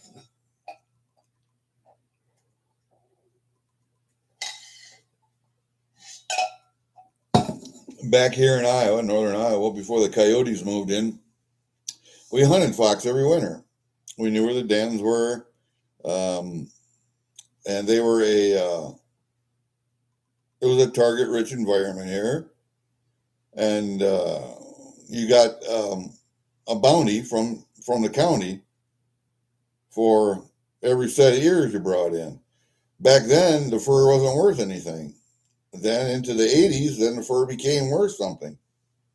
Then people started to trap and hunt fox and started raising fox. I knew 2 or 3 breeders around here that raised fox. One that raised mink and skunk. One that raised ferrets. And mostly the ferrets go to the pet trade anyway, go to pet stores, but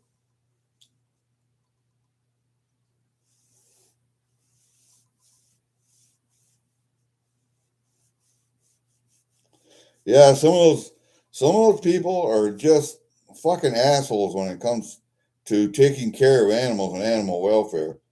It's all about the dollar. It's all about the fucking dollar. And first and foremost, it should be about taking care of your animals. First and foremost. The dollar comes secondary. And the better you take care of those animals, the better they produce, the better their fur, the better their litters, the better everything, the better you take care of those animals, which translates into bigger dollars. But they don't seem to realize that. It's like it's the same thing as corporate raiders taking over businesses,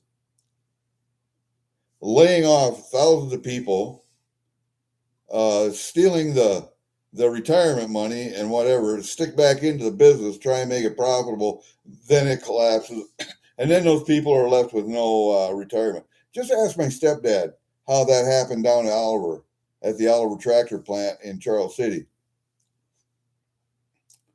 Had a guy come in, buy the factory, right? Took the fucking retirement money. They had a retirement fund, and the union let him do it. So I blame the union for everything. The union let him do it, take that retirement money, try and stick it back into the business without actually and ran it into the ground, and everybody lost their jobs. And instead of my old man making $3,000 a month in retirement, he was making less than $800. So fuck union. That's all I gotta say.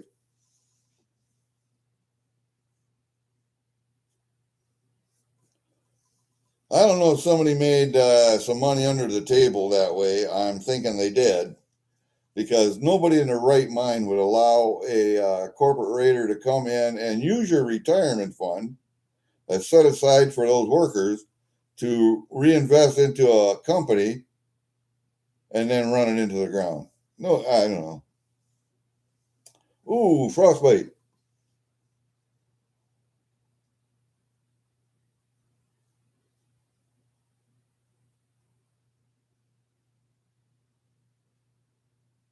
Didn't even get in to the credit union. Okay, so you're going to and a woman from ACNT Mini Mart hit me up for $8 in cent rolls.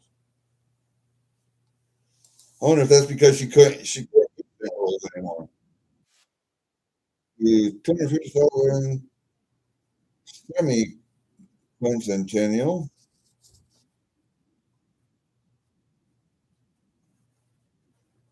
Oh,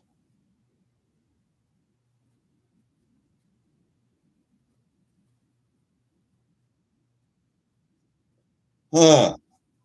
Okay, I see.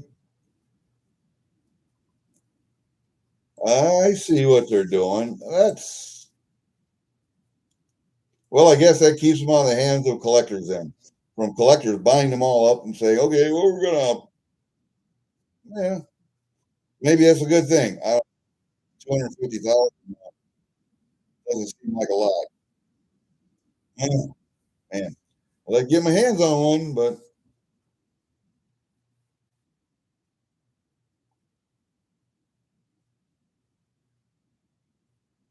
you posted the wrong link. Okay,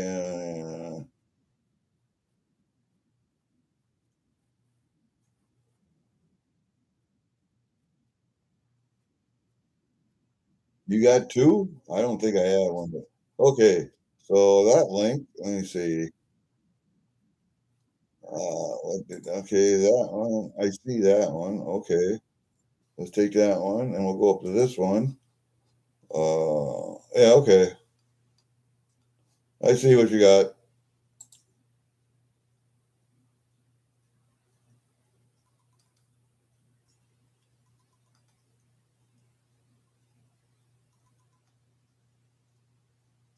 So that mint mark is July 4th over on the left of Jefferson there. That's what that special mint mark is.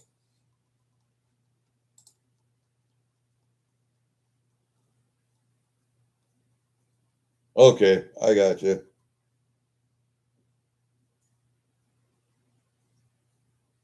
All right.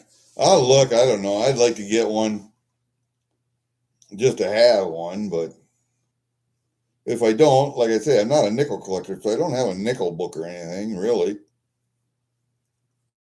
The nickel books that I did have, I had three of them that were all partially filled with old nickels. I gave them to Fervid, I believe, because he collects that stuff. So I gave him those books. We do some trading back and forth. So he got those.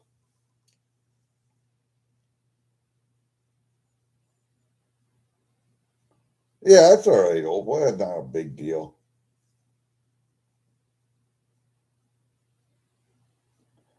I'll see a picture on your community page. Okay, then I'll go. I have to go and look at that. Hold up a second. Go to, and we'll leave that up there, just like that. Okay, I see. Community. Go there.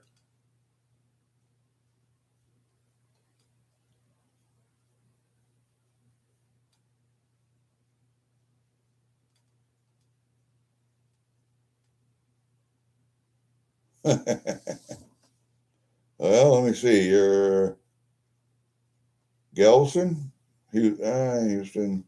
I don't know. Anyway, yeah. I look posting a picture of my community. I saw your picture, the one sitting on the rocks by the water.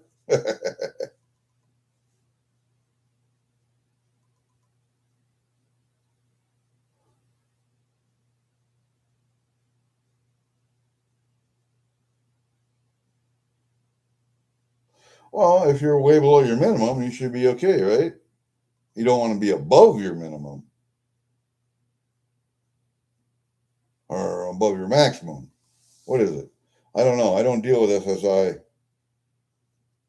too much. I have to deal with the VA, so.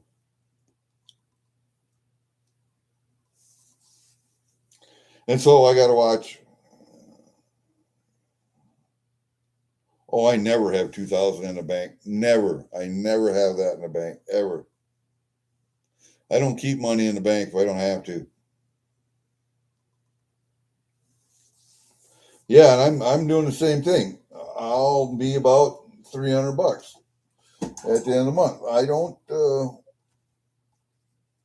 I got an itch in my ear. Um, I don't. I do not keep. I do not keep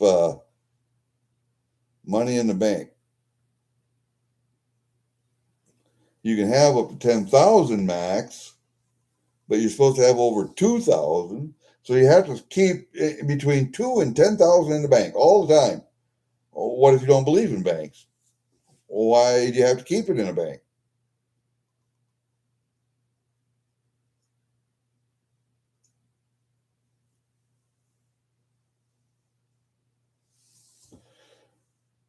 And I don't know what MAPD is, but I'm sure it's a social program from Social Security.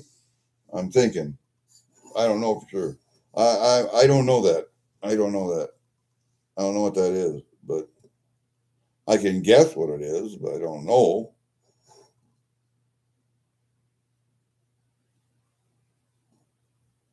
Okay, got you, Opal.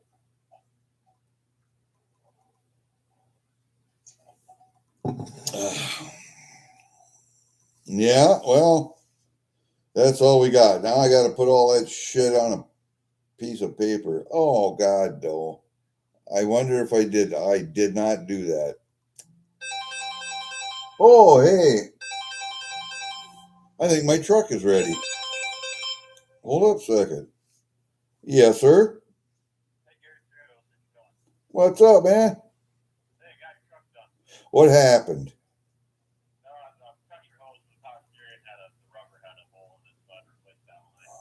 I was going to say it couldn't have been too bad because the reservoir still had fluid in, so it couldn't have been.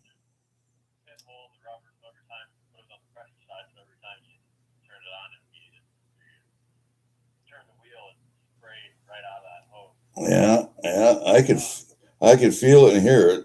So.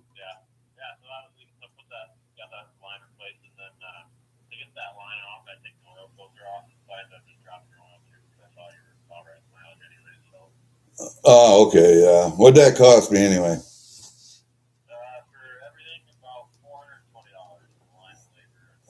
Okay, no biggie.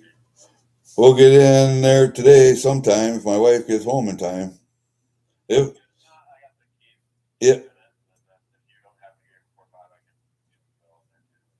yeah, no problem. Then I can come in day after and give you a check. All right, very good. All right, thanks, man. Yep, bye. Hey, my truck is done. Hey, my truck is done. See, I knew it wasn't too bad. It was a high pressure hose on the that side of the power steering pump had a hole in it, and every time you turn the wheel one way or the other, it would spray out. And I knew it wasn't that bad because I still had a military discount. Nah, I don't know, fucking military discount. Um, it wasn't bad because I still had fluid in the reservoir. So I got it in the town and left it. I knew, and they did an oil change, filter change because it was that time anyway. So I wish I could get a military discount. Medicaid for employed people with disabilities. Okay, so Medicaid for employed people with disabilities. Okay, so you're still working then, Opal, right?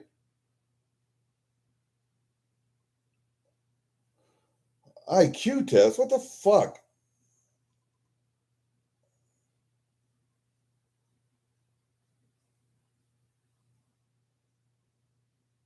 I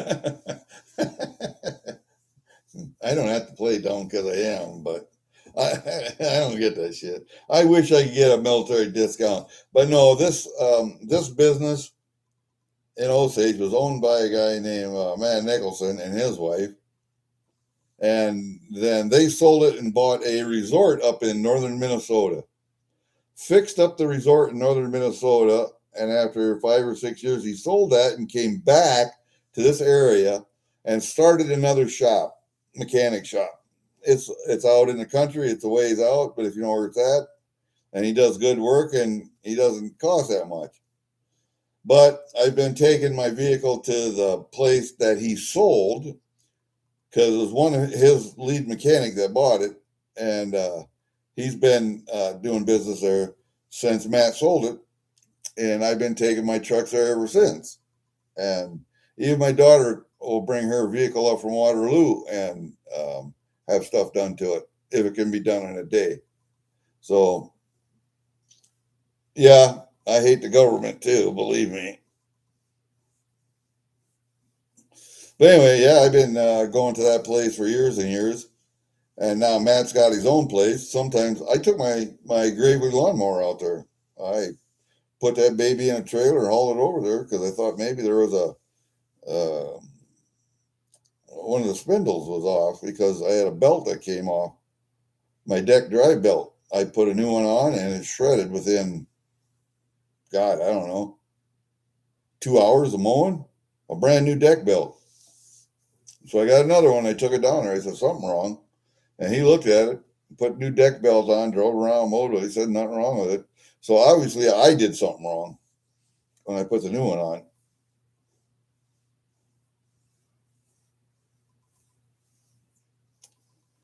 I have never asked for a military discount anywhere. Never. I've never asked for it. Maybe I should, but I never have. I just, anywhere I go, anything I buy, I've never asked for a military discount. Ever. But yeah, you guys haven't said too much about uh, my look because I shaved everything off over here, under here. The only thing I kept was my turkey beard right there. That's the only thing I kept. Mustache came off, everything, everything. And one of these days, this hair is coming off. God, dog.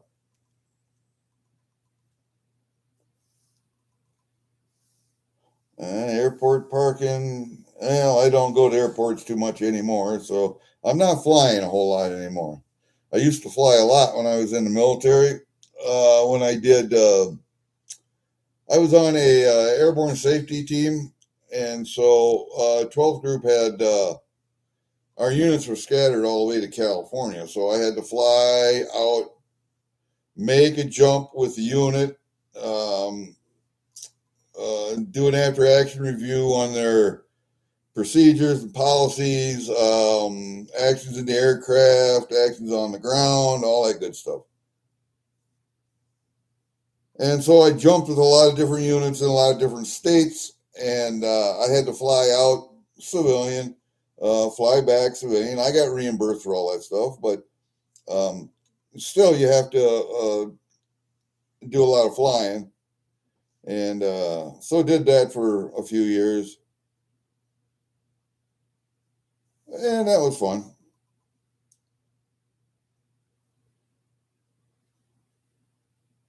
Community based home, Iowa home and community based services.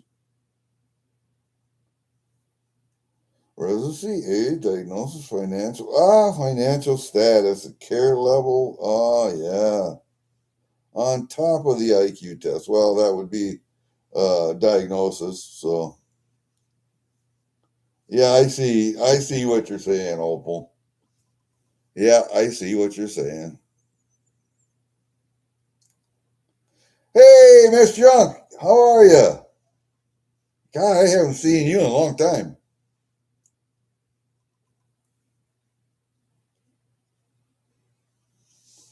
Is Block gonna have his jump through hoops? Yeah, well, government make Miss Junk. You think Block's gonna have a auction today or not? I don't think so, but we'll see. I should go outside and actually split some wood. Well, I got to cut wood, and my saws are in my truck, and I got to go get my truck. So when my wife gets here, I got to have my clothes on. The Block here, there he is. Block, you doing an auction today, or are you done for a while? Who's your legal guardian, Opal? You have a daughter or whatever?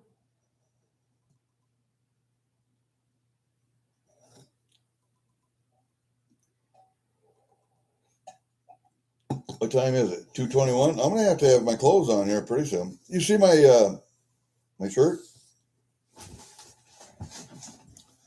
Hairball. You know what Hairball is? Hairball's a 80s cover band.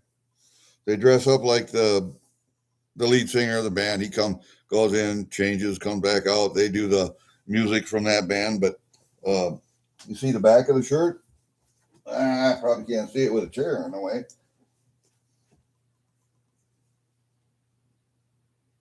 I don't know. I have to get down here. Can you see it? It says "Got Balls." Hairball. Yeah, that's a great band. My old respite care worker. Okay. Hairball.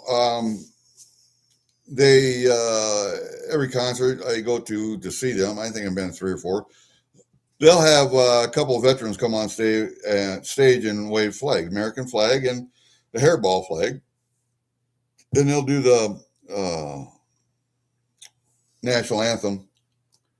And I got to go on stage last concert I saw them at and do the American flag. So I have a T-shirt that says "Hairball." I wave the flag, and they give them to the people who come on stage. They just give them to you. Come on stage and wave flag. And the people who wave flags are the only people who get them. They don't sell them, which I thought was kind of cool. And I have a video I think on my channel about that. But my friend Sherry, my friend Sherry, who sings in the band The Grateful Dead, with the long blonde hair, you've seen her on a couple of thumbnails, and I put some videos on with her. And she took a video and sent it to me, and so I reposted it on my channel. So, been your legal guardian since 6th grade, really?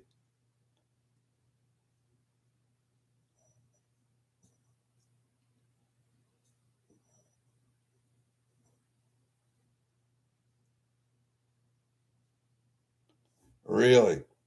Well, I just wanted to ask Block, are you auctioning today or no?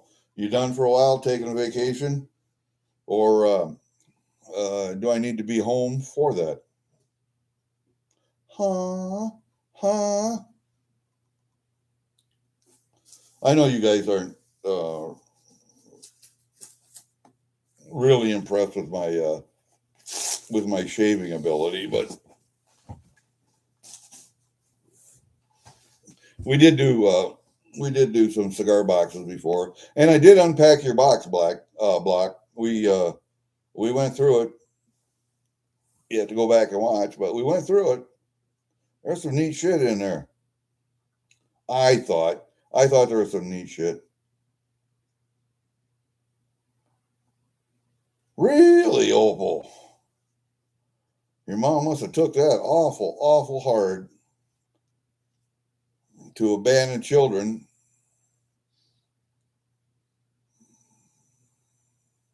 I I don't understand that, but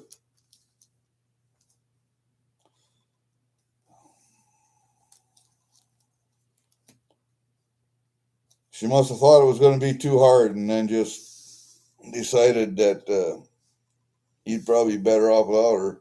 So,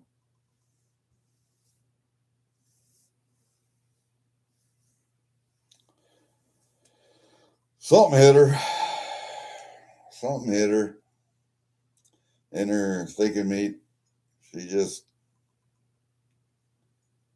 couldn't handle that fact. I don't know. Where'd your mom go after that?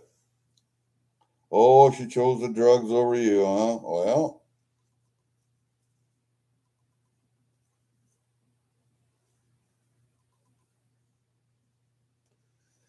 that's an addict. That's an addict. And addicts have to want to get better or they won't. So,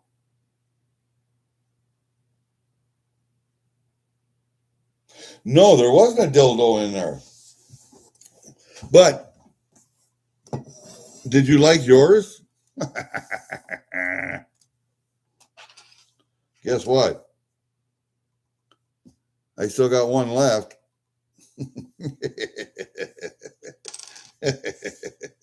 I might put that in. I might put that in a package and send that to someone just for the hell of it. And remember, Muscle Shaw, you asked for that. You asked for that. That's when I got him. When I got him, I had a laugh too. I thought that was funnier than hell.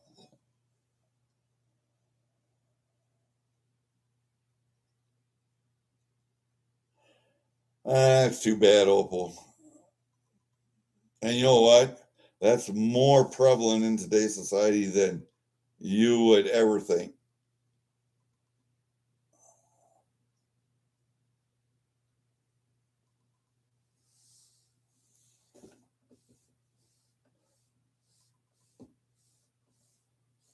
Really. And she's a 12-year-old, huh? Maybe you, I don't know if you have any contact with her or not, but take her aside and tell her, hey, this is what you can expect, and this is how you make your life better. She's old enough to understand that now. I don't know. That's if you have any contact with her at all. Because she's old enough to understand now. And she's old enough to understand that she can make her own life better. Everybody's responsible for their own lives. And yeah, she's going to have to grow up quicker than other kids her age, but she could do it if she wants to.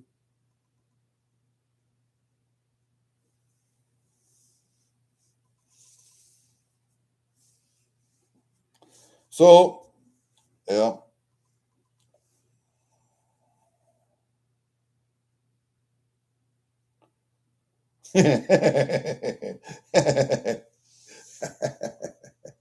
I forget who sent them to me, but I thought it was awful funny when I got them.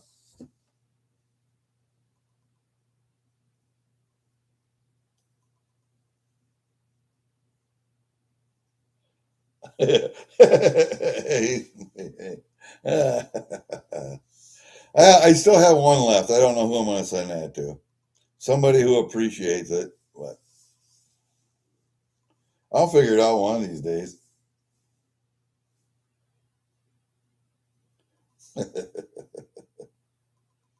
Yes, and I actually I got your base done, and then I got the hole drilled for it, or I'm going to put that in. I have to kind of get that wallowed out a little bit so that the mushrooms sit in there just right, and then I can glue.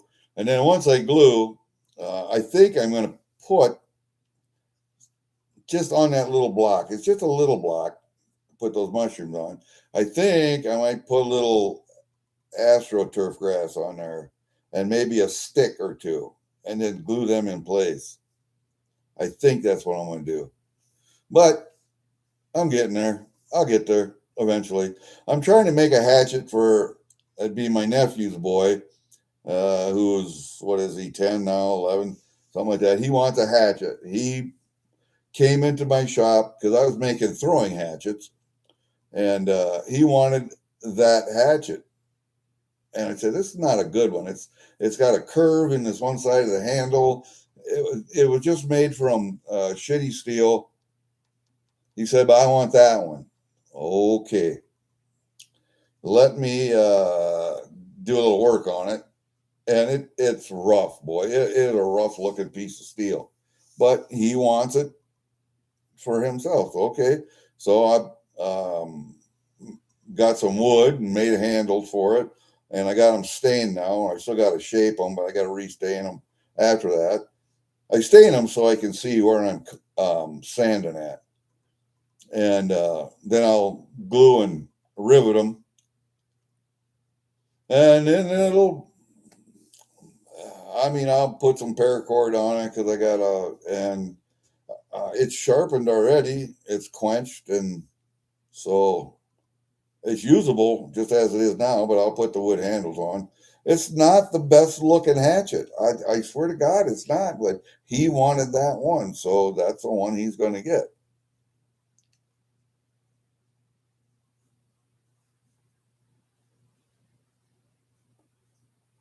Vote for Pedro. I could. I think we'll probably have to wait till after the 4th of July, though. Until after the WWP auction. He's got too much on his mind right now um, for that to be funny, I think. So, yeah. That's a good idea, though. That's a good idea. Yeah, good luck with that, Rose. I hope you do get in contact with her. She's old enough to understand. And I think you've lived long enough that you could probably talk some sense into her. But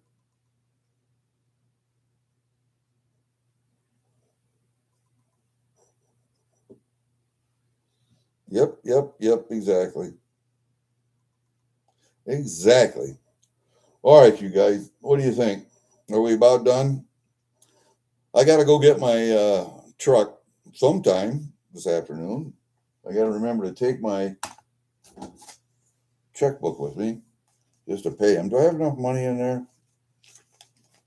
Let's see. Do I have enough money in there? Just enough to pay him. Just enough to pay him. Good thing it's the end of the month, huh?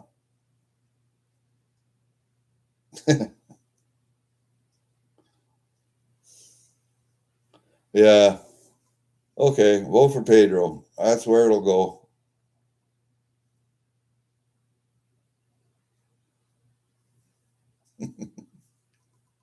It's like uh, it's like candies. Have you ever seen Bag of Dicks? Candies? And you send it to someone, it's like eat a bag of dicks or whatever on it. There, it's funny stuff. I never thought of doing that. I got that in. I'm thinking I got that in some pay dirt. I think they came from Creed at Nine Finger Mining. I think that's where that came from, but I'm not real sure. He's good. He's good at doing that shit. He's good at that. So, all right, guys. I think that's it. I think I'm gonna get some clothes on, get ready for my wife to come home, and I'm gonna text her and say, "Hey, truck is ready. Come get me." And blah blah blah. And I don't know where she's at, to tell you the truth. But oh, what do we got? Hold on. There you go. Bert. Come on.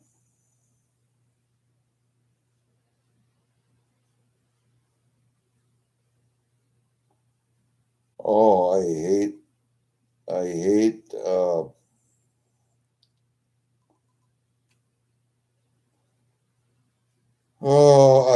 autocorrect on phones.